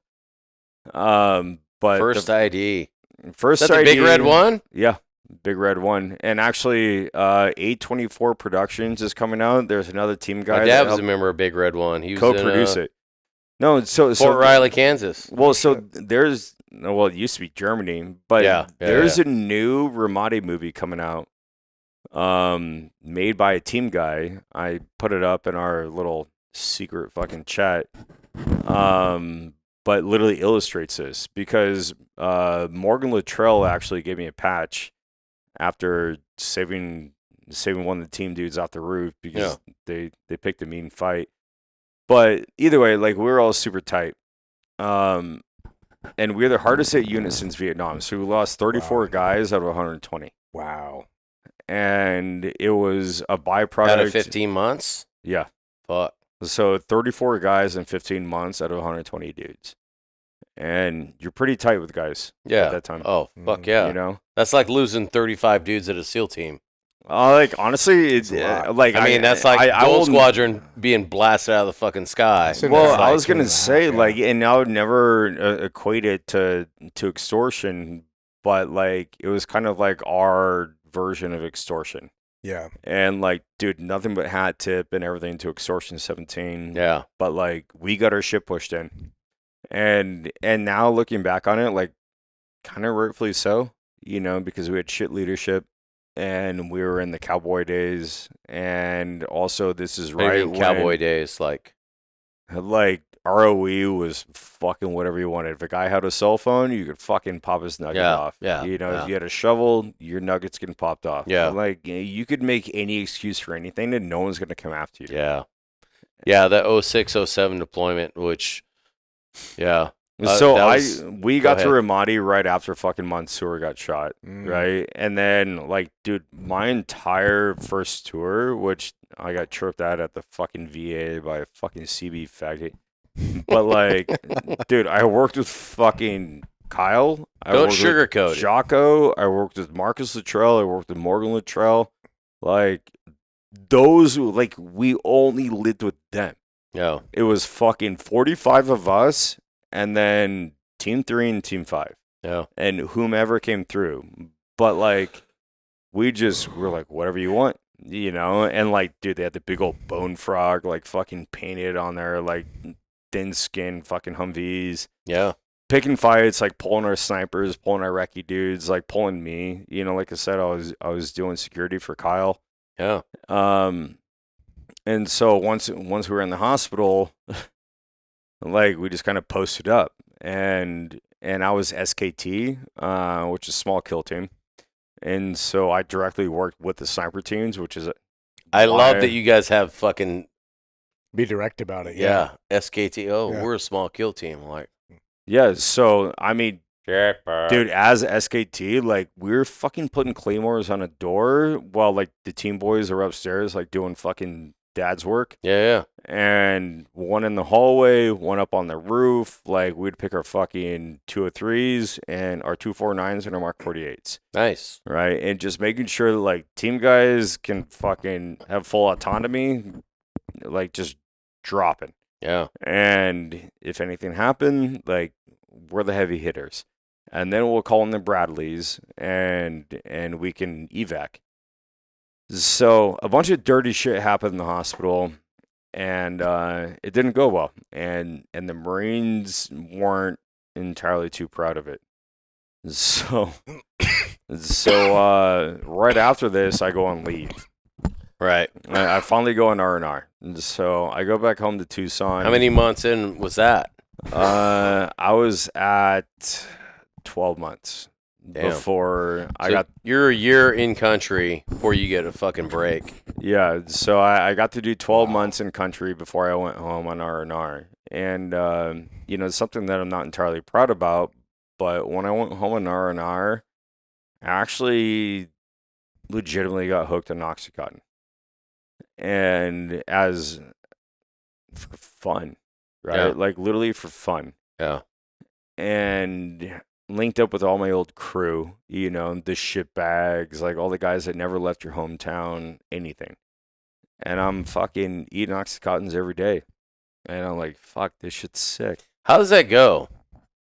You just eat a Oxy and drink, or you can enough Oxy that you're like high? Because I've never. It's hard to say, like, dude. I mean, it's just like it's Or such like smoke the shit. a pain number. Nah, dude. Like, I'm not. No, like you just eat it. But the thing is, like, I didn't realize it was addictive, right? Like, I Right. never felt the need to, like, oh fuck, I need another oxy. Yeah. But what you don't know is like what it does to your system. And I'm still like, I'm back home, I'm skating, I'm partying. Like, everyone's like hailing me as a hero because, you know, they're like, oh, dude, my homie's just back from Iraq, like, blah, blah, blah. But you still had this back on leave, so you had to go back in like 2-3 weeks. Yep. How long? Oh fuck. Which bro. honestly was a fucking saving grace. Because with me getting fucking hooked on oxys, I didn't think 2 weeks is fucking gonna get me hooked on oxys. Yeah, it seems really short time. It is. But I mean, it was fun as fuck for 2 weeks until I get back on the airplane and I start going through withdrawals. Wow. And like, you ever had restless knee syndrome? No, it's not. This is my shooting hand. No, dude, it's not. It's not that. It's like restless knee syndrome. Like, dude, I'm on a 15-hour flight from fucking like East Coast to Germany, Yeah. Germany to fucking Dubai, and then Dubai to fucking. They actually fly you Afghanistan. commercial, or you have to get on a fucking Mac? Commercial. Well, up until you get into Afghanistan, and then it's yeah. a C-17, C-130. Right. But like, I'm sitting there, dude, and like my fucking knees. I'm looking at your fucking toes right now. You're like fucking. You're doing the John McClane like fucking. Well, I'm trying to tell the story better. But no, man, like, makes sense. I was just like, dude, Relive the shit. I couldn't fucking take it. Like, all I like felt like doing is just like all I want to do is sprints, and like the level of withdrawals was the first time that I ever realized like what addiction looks like, and that was all I needed to like see, feel, and understand in order to understand that like I want nothing to do with this.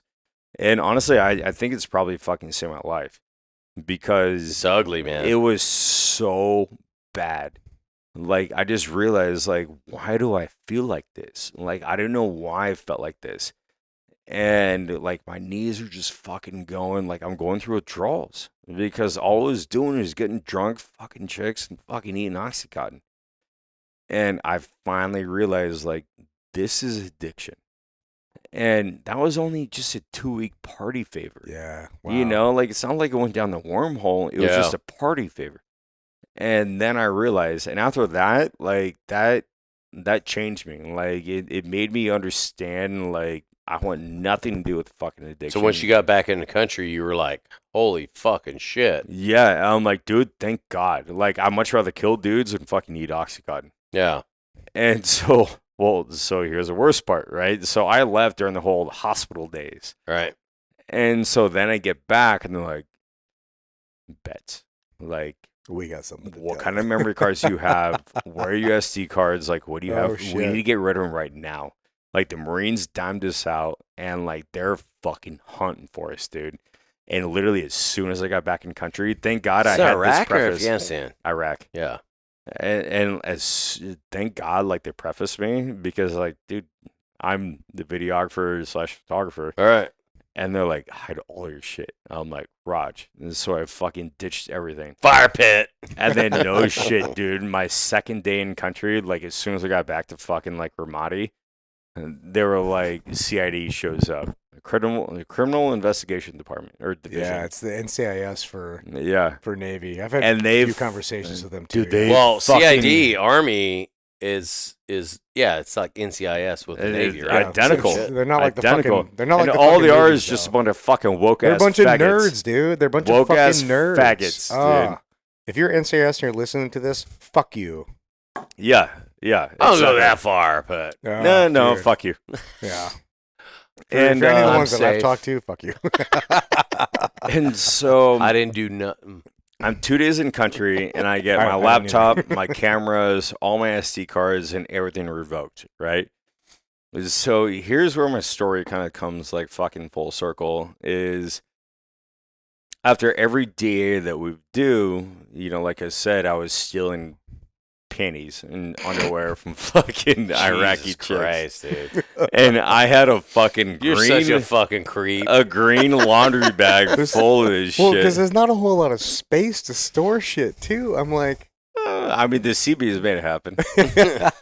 But We had some pretty good fucking where we live. You had a nice little cubicle. Isn't dude, the I was Army gonna- version of the I called it a CBs wax shack. Isn't the Army version of the CBs the red horse or something like that? Red No, horses? we don't have them. No, that's Air we Force. Just, Red Horse. Oh, we hire out It's Air Force CBs. guys. They helped us out in yeah. Qatar a lot. I don't. Yeah, I Red literally- Horse. I literally Red Horse, don't think we have Yeah, CBs. that was the Air Force guys.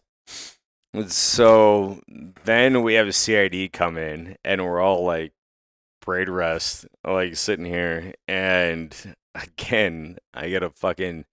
And granted, I was probably jaded because it's been a long time, but we get another fucking baddie CIA or CID agent come in. Seems like a weakness.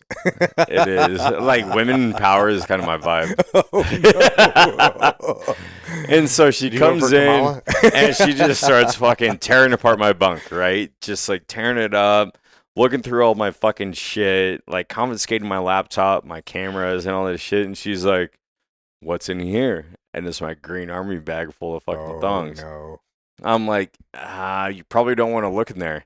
So also keep in mind, like, I've been indoctrinated with like this cowboy mentality, right? Between working with the fucking teams and then like 06 Ramadi and like the army, like, dude, course. we did whatever we wanted. We do what we want. Yeah. Fuck your couch. Until you got a bitch fucking dumping your fucking laundry bag full of probably 600 to 700 fucking thongs. See, it's just a different version. 600 or 700. Wow. Jesus It was Christ. it was a full laundry bag. And you Dang, know how of small those. underwear. Have you ever tried to fucking fold a thong? Well, I'm into a parallel. Yeah, I have my wife and That's my a lot. daughter, and yeah, it's ridiculous. Like I try to be like the bigger man, and I'm like, okay, I'm just gonna fold everyone's laundry, like for my wife and I, and I'm like, no, you don't fold that. yeah, you just ball into a shit. and Yeah, fucking exactly. throw it. Those- Yeah. You can't fold those So things, she Yeah. fucking dumps it, and like, dude, I got my platoon sergeant, I got my lieutenant, like I got everybody, my team leader, my squad leader, like everyone in there, and I'm fucking sitting at pretty Russ, and I look down, and she fucking just dumps this fucking laundry bag full of thongs, and like everyone knew Like, what that's my private collection. Everyone Those are- knew what those are I for did. me. Yeah, bitch. and she dumps it out, and she looks at me, and she's like, "You're the most disgusting fucking piece of shit I've ever met in my entire life." I was like, "Well, we haven't met. My name's Nick." Yeah, we haven't even talked yet. And dude, the hand Just never wait. came up, and she's like, "You're fucking disgusting." And I was like, "Cool, you're a cunt." But you're kind of turned on, aren't you? Oh, I was. Thanks. No, I meant her. But I literally said, it. "I'm like, cool, you're a cunt." And she's like, "What the fuck?" And I was like, "You want to sit through Can I that?" have your panties? And so, of course, it's just so she goes in her back can pocket smell and she your puts on her like her gloves and she starts like digging through the underwear.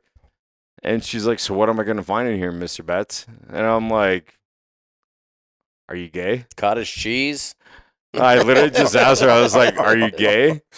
And she's like, "I fucking hate you." And I was Oh my like, God. "I hate you too." And it didn't go well. So Weird. either way, the whole thing transpired. And You're then, like, these are all underwear that was sent to me by my fine Christian girlfriend. Well, I've so had so the girlfriends. thing is too is like part of my like trophy circle is like once I grabbed a pair, like I would put them over the top of like all the fucking men and women. Oh, I thought you were going to say yourself for a second. I Oh, was like, No, Me dude. too. I was Me like, too. I was like, hold on, I bro. No, I just put them over their husbands and like their wives and like I'd blindfold them. But however, thongs are like hella thin. Yeah, it's kind of hard. And so I do one with one eye and then I do the other eye, and then it looked like Spider-Man. Fair. Interesting. Dude, I'm gonna get blacklisted so hard for this. But Well, if either they're, way, if they're Asian, you just could do it sideways. Too It'd late. be a lot easier. Yeah. so go. Yeah. yeah, so that's what happened. And then so we had a lieutenant get fired, and then our company commander got fired. For that? No, not for me. Thank God. And also, dude, like our LT and CO were impeccable humans. Like they were great. But someone has to fucking ride the lightning, and like you guys know that better. At this Well- at this point, you were like an E1 or an anymore. E4. I was an E4. Well, Yeah. hold on. This can't, Corporal. this can't be the Respect worst for. thing they found after a 15-month E4, deployment. like specialist. This Yeah. can't be the worst thing they found after a 15-month deployment of smoking dudes, like a bag of underwear. You know No, what I mean? dude, This but can't be the like worst. you literally walked into like Like Peter Pan and the ears. Lost Boys. Like you literally did. And it was literally 35 of us and then 2 platoons from either Team 3 or Team 5, depending on fucking whatever month it was. Yeah. And like they looked out for us. Like, dude, 3 and 5 gave us internet, they gave us showers, like they gave us fucking everything. Like we were fucking thick as thieves. Yeah. At that point, I remember we used to deploy with literally a whole box of porn mags, like 600 porn mags. Not anymore. And like Yeah. like not hard anymore. drives full Dude, of porn. we Really? had, I mean, dude, we had, I mean, 08, 09 was, we had this great EOD guy that was a fucking IT whiz, dude. And we were down in Basra. He hooked it up to where we were like, had amazing Wi-Fi. But yeah, typically everywhere we went, we wound up having good, serviceable shit, you know? Yeah. So, Talk about porn. Wi-Fi. porn. Serviceable porn. No, I mean you couldn't. You couldn't. No, What I mean are you you talking couldn't. about? You couldn't go online and go, "Oh, I'm gonna get on Pornhub." Well, 'cause no, you, yeah, your you show can't. you fucking Yeah, you shot can't down. do But that, Yeah, but typically we didn't have it. there were dudes that had hard drives. Yeah, hard of drives full fucking of stuff, porn. yeah. They were Oh, like, dude, "Hey, here hard we go." You're drives. like, Yeah. "Burn this onto your fucking shit," and you're like, Actually, "Jesus." dude, this fucking Next, like this Yeah. thing. iPad, yeah, It is- iPod. It's if video I on it still or had a just charger sounds? for this thing is full of porn. I didn't even know you could put. Oh, I got a And- charger and for this you. is a fucking classic, baby. Like, Yeah. this thing's Gucci. It's like a terabyte of fucking porn. Yeah. I mean, music. Dude, I'm just sitting up there, like, just a run good one playlist. out. Yeah, great playlist. And then the next is Fall Out Boy and fucking Paramore Of or course. AFI. Right. You just overlay No the Motley Crue. soundtrack over the. Soundtrack Yeah. over the video. So, luckily enough, after the whole CID investigation went through and our whole push was still continuing, we made it through.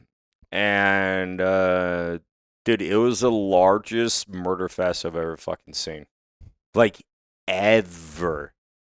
Like, there was times, during, like, that big push, like, I was going up at the roof with, like, the team guys. First time I ever seen a Mark 48, I'm like, wait, you make it in 7.62? Yeah.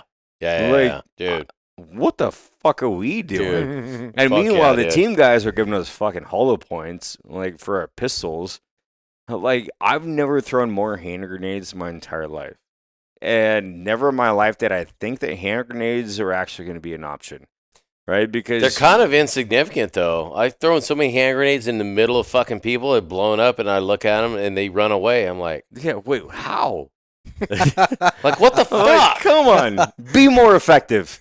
This wasn't how it was. Like in the even movies. milk with a spoon. I'm like, Right? 1,000, 2,000, huck it.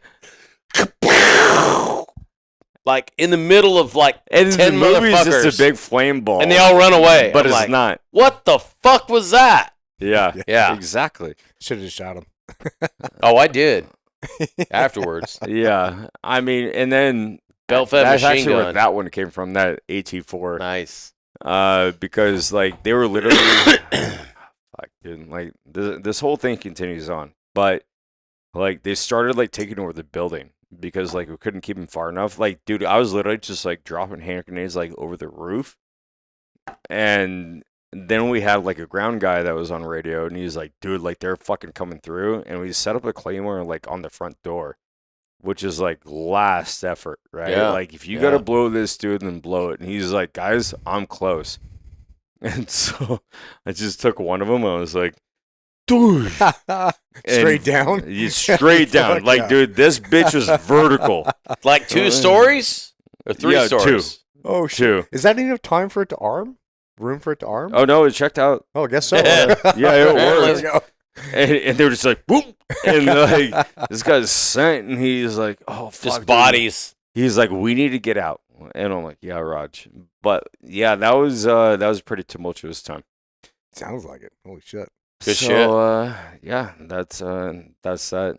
I lived out a bunch of war crimes, but all about it. Well, they're just after your panty collection. Dude, I still to this day I want What'd to you do know. with those? I left them there. I think he's lying. Liar. No, You straight lying up. son of a bitch. I had. He's a- all like, it's still there. Wink, wink. dude. But all right, It's like so the wife's downstairs. So here's a byproduct of that entire story, right? So I said that I had like an affinity for Middle Eastern women, and at the very Why? very tail end, because fuck, some of them are baddies, bro. I'm sorry you didn't meet any, but some of them No, are baddies. I met a handful, but Man, So I'm not racist, but my dick is. mine is too. I met a handful of them that If were you like, drink oh, like, fucking holy shit, Hennessy or fucking soju, I'm out. or Alizé.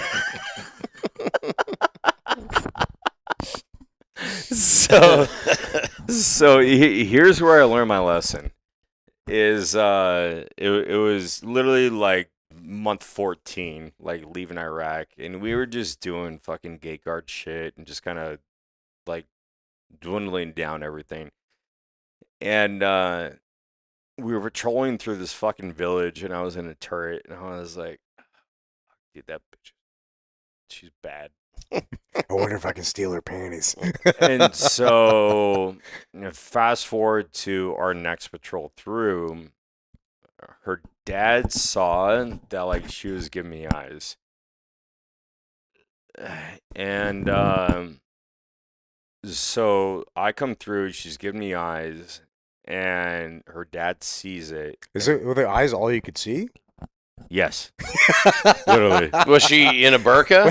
Was she just looking at you, or was she giving you eyes? How could you tell? She had just transferred from the age to where you can't show hair anymore. Yeah, so yeah. now Yeah, you have to cover up. Wearing a fucking hijab. But also keep in mind, I've been in the country for 15 months, and I'm fucking put my dick in But anything. if all you can see is their eyes, how do you know she's giving you eyes, or is she just looking at you? Because she's just staring at me. She's like buddy. this. Oh, so there Yeah. might be some personal interpretation. But dude, there. honestly, this doesn't end well. And so she's I agree. looking at me, and I'm just like This bottle of Irish I'm like, whiskey. what up, mama? Want some of this? Yes, please. What do you got in there? That. So How's here's this bottle so fucking... Okay. Here's the think it's worst part of the evaporated. story. Here's the worst part of the story is so I look at her, and her dad catches her looking at me, and then he just starts beating the fuck out of her, dude. And I'm talking like beating the fuck out of her. Like with a belt? No, it was with a stick. Chocolate? No, a stick. Oh, I'm shit. Mexican. Where'd you get a stick from? And- He just had his kid beating stick, like just handy. Probably. Yeah, honestly. Yeah, that's true. And so My I whooping get stick. kind of pissed off, and I'm like, "Yo, Jack," to my squad leader, and I'm like, "Dude, I'm gonna fucking hoe check this bitch," and he's like, "Don't, dude, just don't, leave it alone." I'm like, "All right, fine." So then, the next time that we fucking roll around, she's out there because they're workers, right? Like they're fucking farmers doing whatever, and he literally pushes her up against a wall and fucking ties her up by her arms, and he dumps gasoline on her, What the fuck, dude? and he fucking lights her on fire. What the fuck? Lights her on fire, Jesus Christ. and she just That's sitting his there, daughter?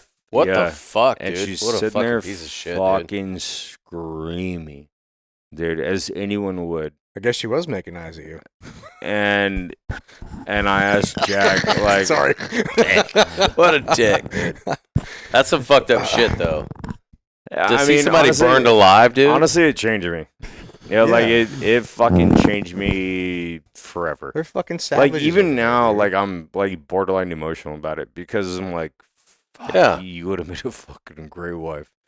Could have fucking saved you. Like could have done whatever. But yeah, like, but dude, I to- literally watched her get lit on fire. and that's another like fucked up mechanism with like I grew up kind of not really religious, but grew up sort of religious. I mean, we went to went to fucking church on Sundays and shit. But dude,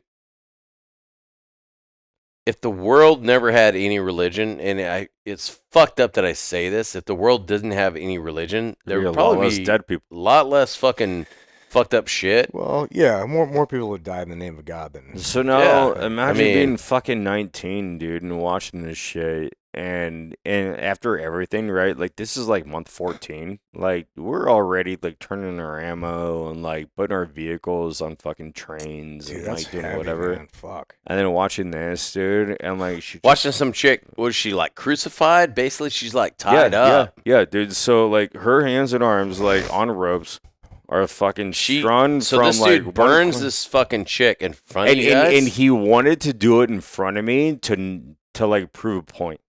See that's you the should have shot that guy right in the See, fucking face. that's- And I fucking tried, dude. But like this is right when everything is turning to like the whole like fucking hearts and minds See bullshit. that's the difference. Like people who haven't experienced this culture don't understand how fucking incompatible it is with our values and and culture. yet we see all this pro-Palestinian fucking Right, and bullshit. they And it's don't like you have understand, no like, idea what the- Sharia law looks These like. are the motherfuckers that do this, and like this is the way of life for hundreds and thousands of years, and Yeah. like it is completely and incompatible. we try to move in like, oh no, we just don't understand. Like, bro, there is a difference between fucking good and evil. Yeah, And there's Facts. like there's differences in matter of opinion perspective for sure. yeah. But there is a difference between straight up fucking good and evil, and that Yeah. is just evil. And the fact Yeah. that you justify it with some religion stuff, Yeah. I'm like, dude. Well, your the most fucked up culture's shit just too different. is, you have trying to roll in and go, oh, we're gonna. You can't change their hearts Yeah, and minds, bro. yeah. No, it's man. impossible. You can't. Can't change that. You can't. And that probably fucked me up the most. Yeah, I bet. But also what it did, whether it be negative or positive, it changed me. Like it made me hate them and their culture and everything Yeah. that they stand for even more. That turned me more into an animal. And then after that tour, which is like my, private tour, my E1 through like E3 tour. What year was that? 05 through 07 or 06 through 08. And then I went through That was 09, Afghanistan or Iraq? Iraq, Ramadi. Yeah. And then I did Northern Iraq with the Kurds in 9 and 10, and then I went Afghanistan 11 and 12. But like that shit fucking changed me. And then after that, I turned into a fucking animal. Well, that'll do it, dude. Dude, I Fuck. turned into an animal. And here's kind of like the premise of this podcast and kind We're of all like animals. turning everything Yeah, over they think we're animals. is Isn't that weird? it never helped me. The animal that I turned into has never done me any good.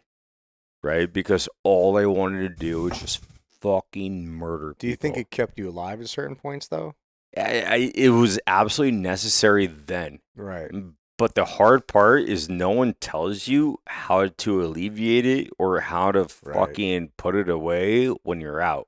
Yeah. Yeah. how And do then you it caused reframe me it? to Yeah. fucking get fired. It caused me to get divorced. It caused me to be an absolute piece of shit that no one wanted to be around. Because all I cared about was just fucking death.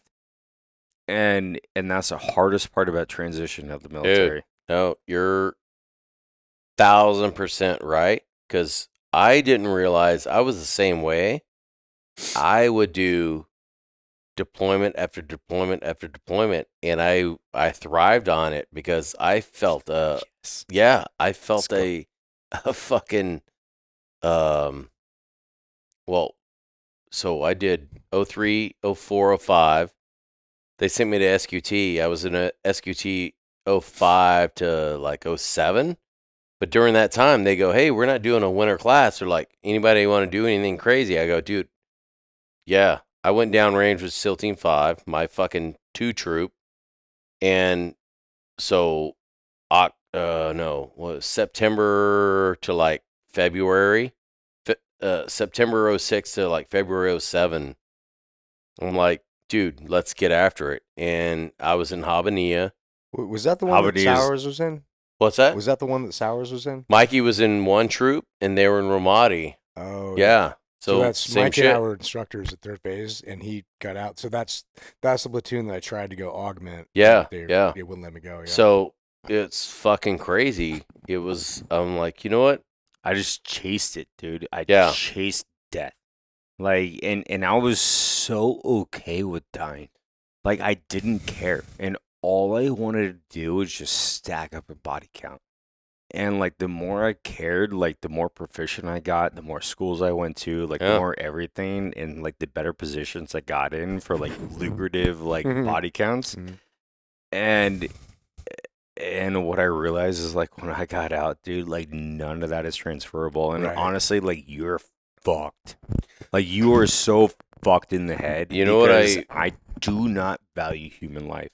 You know what I realized? Most didn't- human life isn't valuable, to be honest. Well, I didn't realize what I had been doing this whole fucking time. Like 03, 04, 05, 06, 07, 08, you know, until I saw, what was the movie with Chris Kyle?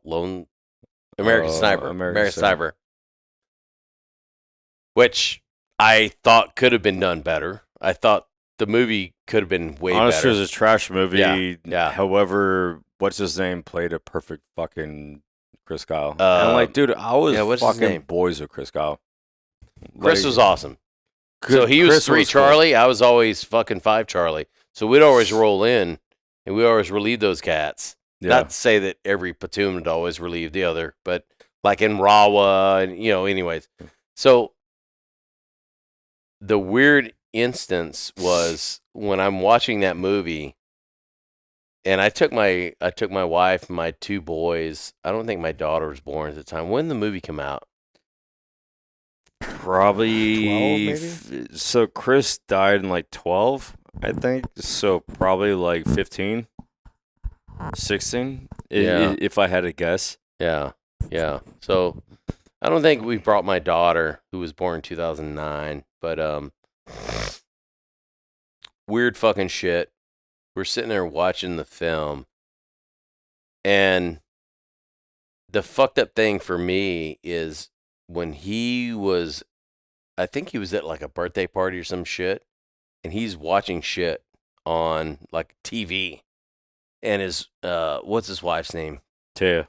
Taya comes in and is like, hey, are you gonna come out? And he's all in to the fucking TV, like, hey, like, and I realized I was the same fucking way. I'm like, dude, I didn't give a shit between deployments. All I was worried about is what's going on downrange.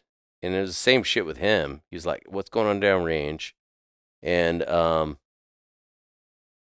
fucking weird even now. Like, I think about it and go, well, how fucked up was I? Like, with my kids and wife and all that shit. But all I could think about is what was going on downrange. You know what I mean?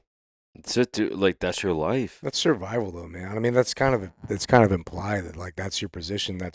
You're the warrior at the literally tip of the spear. Like that's what you're supposed to be doing. You know what I mean? And there are going to be sacrifices, and your home life is going to take a hit. Like that's just part of the sacrifice that comes with it, man. I mean, unfortunately, but I don't think like if you're going to achieve anything at whether the civilian world or military or business or anything, like if you're going to achieve anything at a really fucking high level, there's no balance, bro. You're fucking all in. No balance. You're all in. That's the achieve best way to something, explain it. You have to be. And Yeah. like, but I think because people talk a lot about balance and like, oh, balance doesn't exist, but balance does exist if you approach it from When a you're a standpoint civilian. of timeline, right? So, but it has to be over timeline.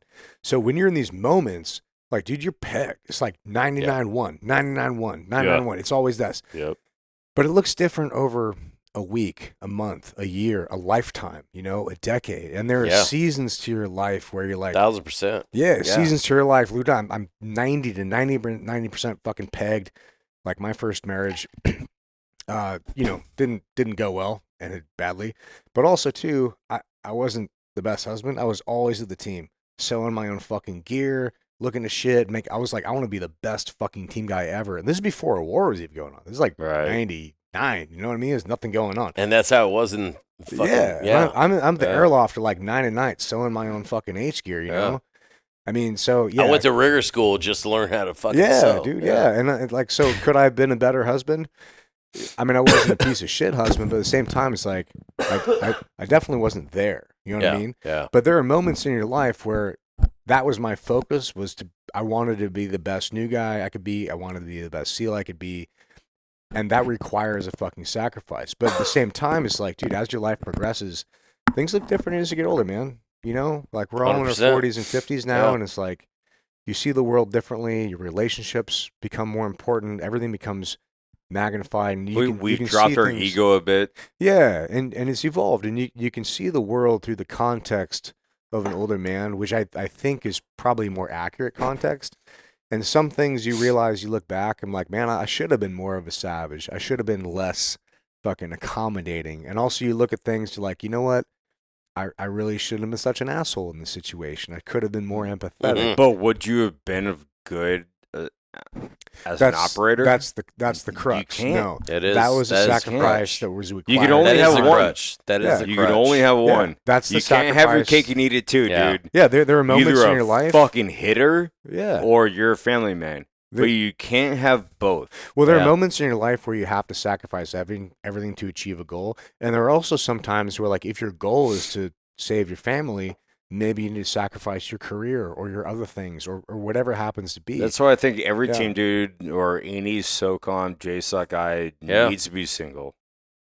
well, Because I mean, the only thing dude, honestly though, like the only thing you Yeah. need to focus on is you, the operation, and how to be better. well, I mean, it's different if you have a good partner. You know what I mean? Like, you But that is a lot to ask out of a It fucking is, woman. dude. It is. It is. It is a It lot. is. Like, It is. like especially when you have my a fucking ex-wife did 15-month okay. deployment, dude. Like That's she crazy. did okay, but like my current wife now, Nikki, who is a motherfucking saint.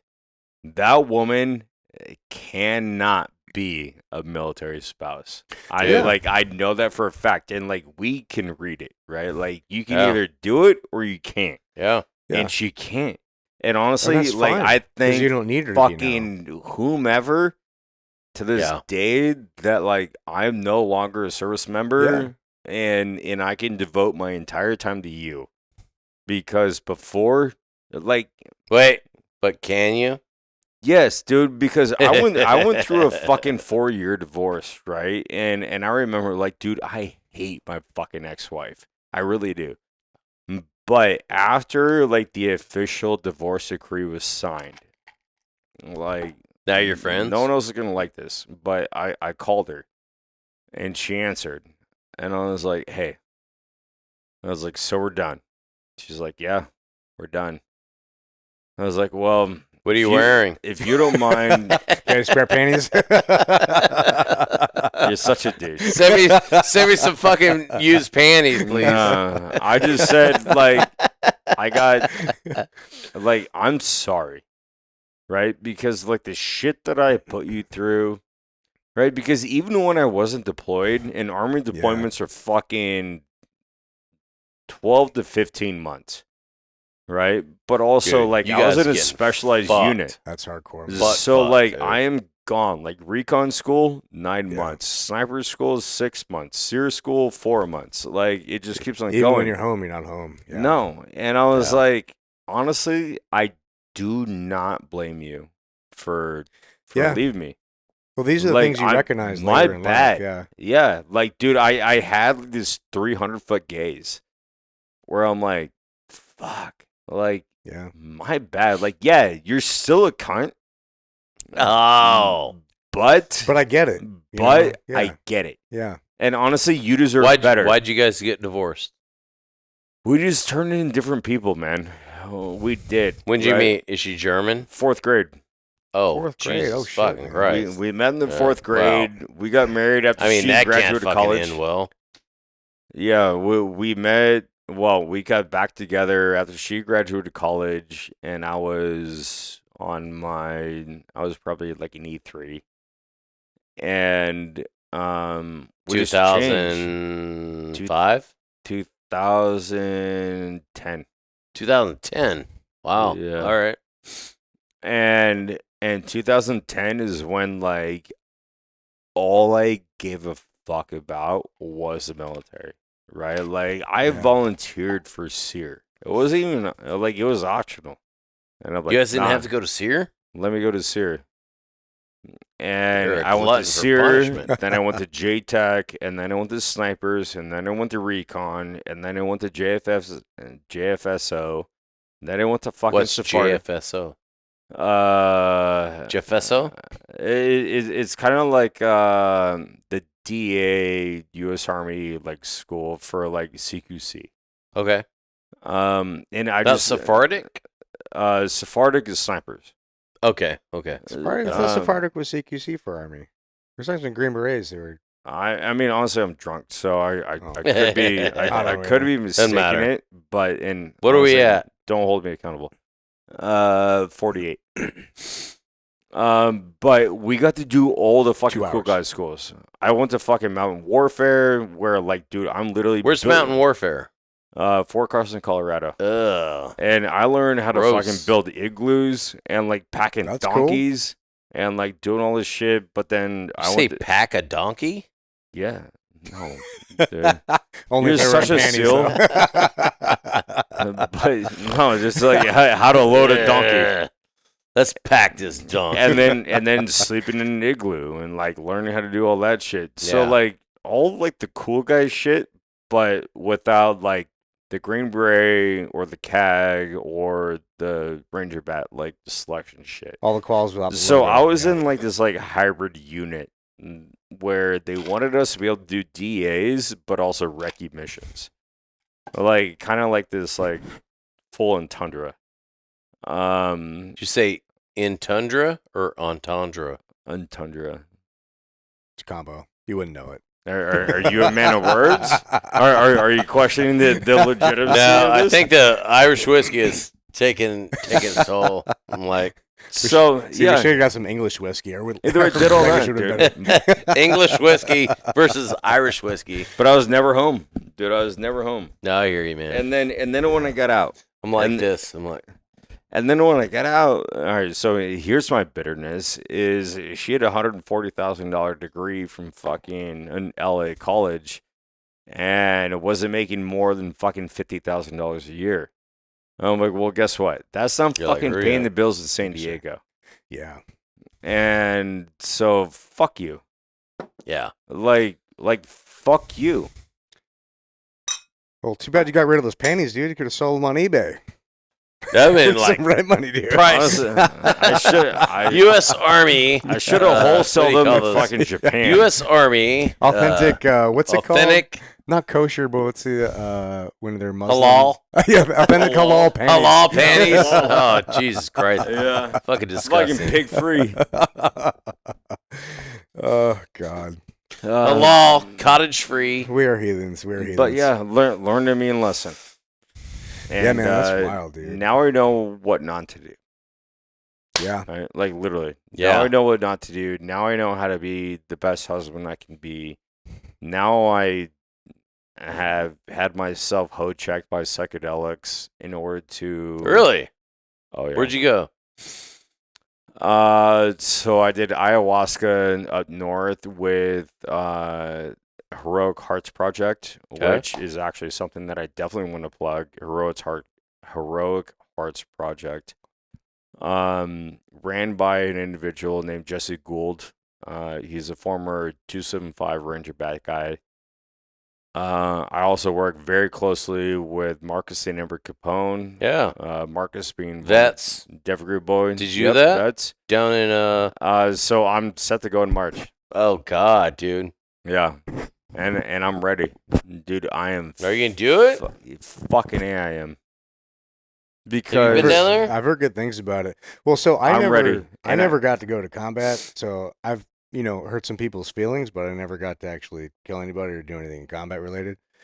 So I don't have any stories of this. I would do it purely for recreational purposes because I enjoy searching and learning and finding out about how everything's connected in the So world. think about it this way, and this is how I explain it. Well, right? but I'm saying is I don't want to take up anybody's spot who like really needs it and stuff like that, Right, you know what I mean? and that's a fair like observation of it. However, and Nikki's explained this to me before. She's like, I have no trauma in my life, right? Meanwhile, I got fucking all of it, but I don't placate it or whatever. But she's like, why do I have any business going into this? However, what I would say is what it can do is it can take you from an idealist and from an entrepreneur to a fucking Elon Musk level of continuity and business decisions and fucking monetary generation. That'd be great, man. I'm totally down. However, it is not fucking recreational. I heard it's not fun. No, fuck no, it's not fun. Like, I guarantee you ain't gonna fucking sign up for a second run. Ever.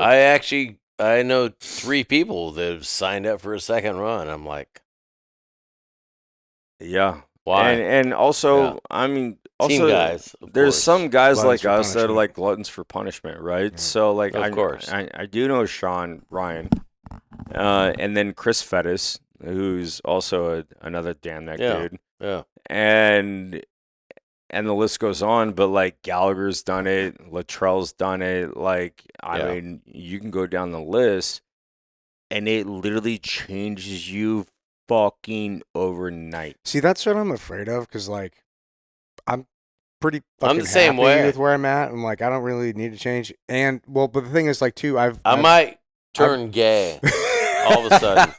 Like, But I have known a few people that have gone down there and done it, and, like, they came back, and they were probably, like, a nicer, more centered person, but their businesses really suffered because their personal, like, their businesses were built on them having an edge, and they were way And too that's empathetic also when they one of came my back. biggest fears about it. Well, that's what I'm afraid of But too. but you So, you like, know this firsthand yeah, I watched them go through Yeah. it, and, Yeah. and the years after, it took them about a year and a half each. because to, it like, changes their space and like their mental like aptitude to Right. like just chase shit. and they both did have like significant trauma and like real shit they needed to work But- through. What I would look at is like you're not wrong, but at the 300-foot gaze, at least they're alive. Yeah, so my issue is like I would just do it as recreational. Like I just want to be an explorer, and like how can I be the best at whatever the fuck I'm doing? So if you got nothing to lose, I'm down I to think do that you it. have everything to gain. But yeah. that's what I mean. It's like I want to do it, but number one, I don't want to take up a spot from somebody who really needs it from like a recovery standpoint. And two, man, I'm really afraid of coming back and being like, well, Gay? everything's fucking fine. like oh, the pinky, Dude, like oh, just I'm like the same way. fucking like I don't want to lose my edge, Yeah. bro. Like Yeah.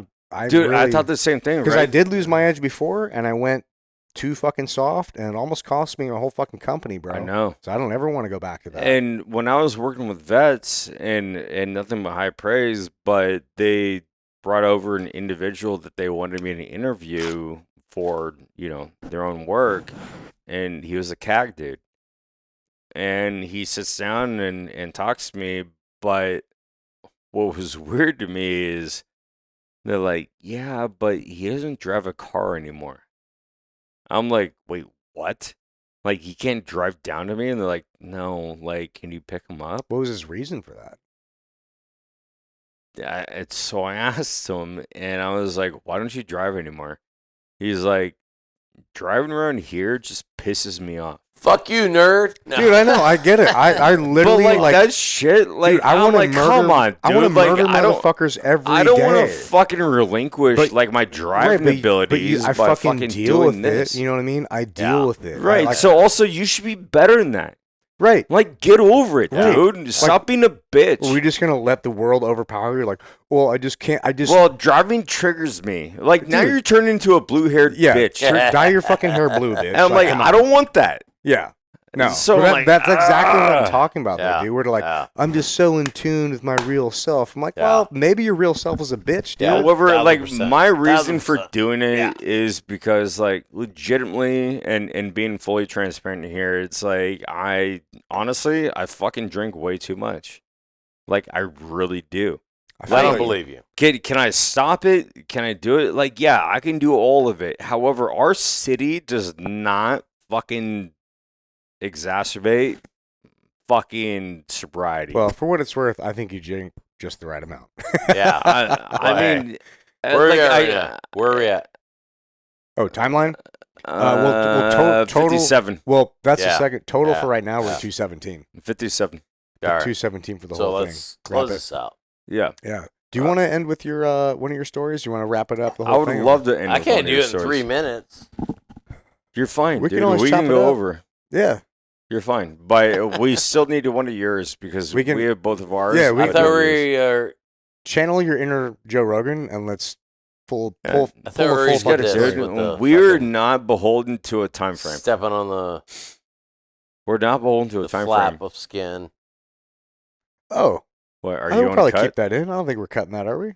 No, that's what I'm saying. No. What, you want to get circumcised again? Is that what you're saying? No, absolutely. No. Do you So wanna- no, we need one out of you, buddy. Do you want to close this out with a story? What's a good one? Well, From I have the a good portfolio. story. So one of the better stories I have is, unfortunately,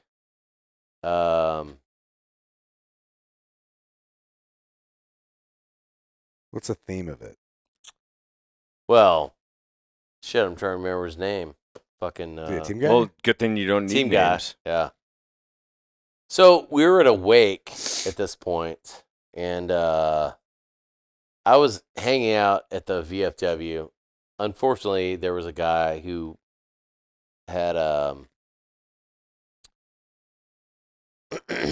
had died in training, and we had a really nice fucking wake at the VFW in Coronado, and I left there and cruised down to Danny's of all places, and Shocker. dude, this I don't know if this What do you need? I can hear yeah. you good on mine. No, we're good. Yeah. Yeah, You hear me? You sound good Yeah. to me. Okay. So of all things, I'm guessing they kind of said Coronado PD kind of put on like a reprieve or some shit, and they're like, "Hey, Give him some space. yeah, give these dudes some space." That's really and shit. cool of them. So I roll into Danny's, and it's fucking wall to fucking wall. Shirts I'm like, off. no, not yet. No, Not it's yet. just it's normal fucking people, which is fucked up. Wait, that's I- weird. Normal yeah, people I at Danny's? roll in. It's not I normally roll that in, crowded. Rare.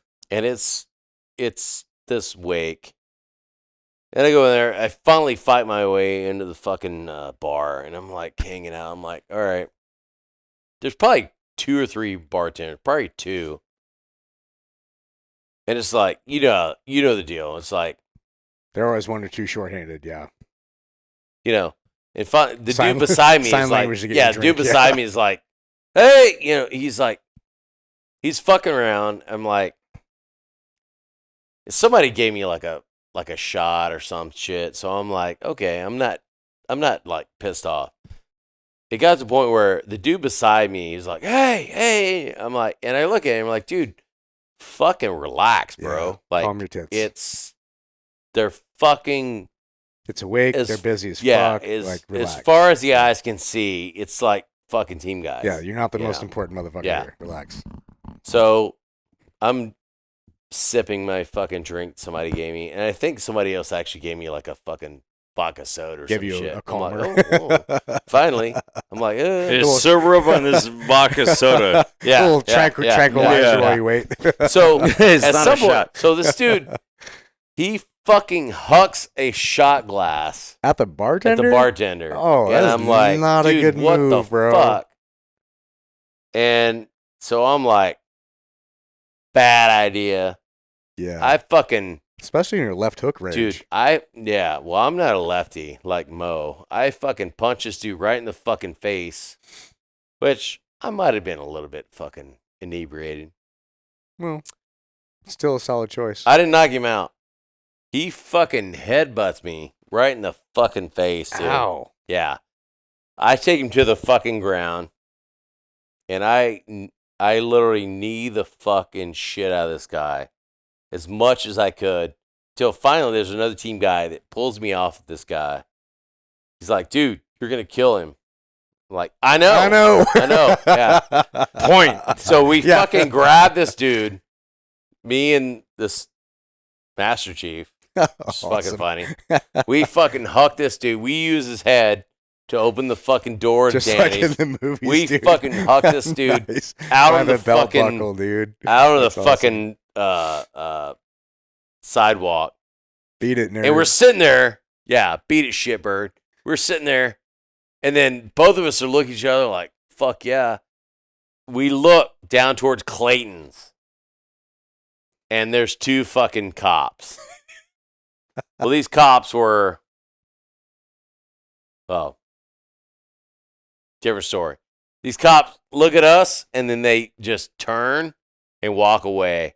Dude, me and the other team guy, we're looking at each other like, holy fucking shit, dude. And then we fucking turn and walk back into fucking Danny's. I'm like, holy fucking shit, bro. There is a gravity to Danny's, man. There's a Dude. gravity to it. Well, the fucked up shit about that is as I'm walking in, I'm all like, Oh, they fuck your teeth he out. knocked my fucking tooth out. Fuck. Which I had No. I had a bridge that was like from when I was a fucking fucking kid or something. I go in there like find it. I'm like, now I got like an implant or whatever. But I was like, son of a fucking bitch, dude. I go out there and the dude was gone. He fucking Headbutts I are was no gonna- joke, man. oh, dude, No. hey, Honestly, it's a good move. dude, it's a fucking If you're on the the Tony Friday is like, hey, I'm always too afraid to headbutt somebody. yeah. I miss my face, bro. Like, come I've on. never done I wouldn't hit it, anything. but Good, now it's- good. it- Like if you got a good forehead, like, Oh. yeah, I don't have Yeah. a good forehead. yeah, that's a good one. Yeah, it'll work. Oh, I've been in 42 bar fights. Yeah, 42. How do you know 42? How do you fucking? Yeah, Well, how it's do like, you keep how do- count? Well, it's like, how do you know how many chicks you bang? You just, I don't. I well, lost count. you start when you're young, and you Put just on the keep adding thing, one, but- and you just have a number. But yeah, 42. That's Well- pretty good, man. Well, I mean, aside from the 3 losses. So I'm 39 and, is that the right number? Yeah. 39-3. 39 and 3. But the wins are not funny. It's the losses that are fucking funny. Well, obviously, yeah. Goddamn, Yeah. dude. But I've never been headbutted, but I have tried a few things where I'm like, I'm going to try this Dieter Let's see thing. if this works. Yeah, I'm going to try this Dieter thing where I Yeah, hit him with my bicep that in never the worked. chest. It didn't the fucking funny work. shit, dude. People when are drunk, when I all was this a new fighting guy, shit. People when are drunk. Yeah. It does not fucking work. You need to choke the motherfucker out or knock him out. That's it. Yeah. The only things that work. Oh, Yeah. when I was a new guy, they always said, "Dude, hold your drink in your fucking left hand." Always. And Because that way you got your strong hand. well, no, the best one I was disagree. hold it in your left hand because somebody comes up and tries to talk shit. You release the fucking drink, it drops, it busts everywhere. They all look down, and you fucking give them a fucking right See, hook. I used to teach a little brief on. I used to teach a brief on these dudes because I taught like buds and SQT for a long Yeah. time, and I used to give them the brief every time. I was like, "Hey, man, like don't be like me. Like don't get in fucking bar fights. Like because I never got in a fight until I That was thing's out not of team. recording anymore, by the way, but That's right. Mine is. we're good. Oh, but I never got in a fight until after I was a team, and I tell them like, hey, if you're a student, do not get in a fucking fight. But if you find yourself in a situation where you think you might need to fight, there's a couple things you need to remember. Number one, try to avoid the fucking fight. And I would tell them this. Well, first off, don't put your card down. Always pay fucking cash at a bar, Yeah. and always tip well and avoid a fight. Rule number one. Always avoid a fight as long as you can. Number two, if you think there's a fight about to happen and you cannot avoid it, hit first, Yeah. hit hard, beat the fucking shit out of this guy as fast as you can.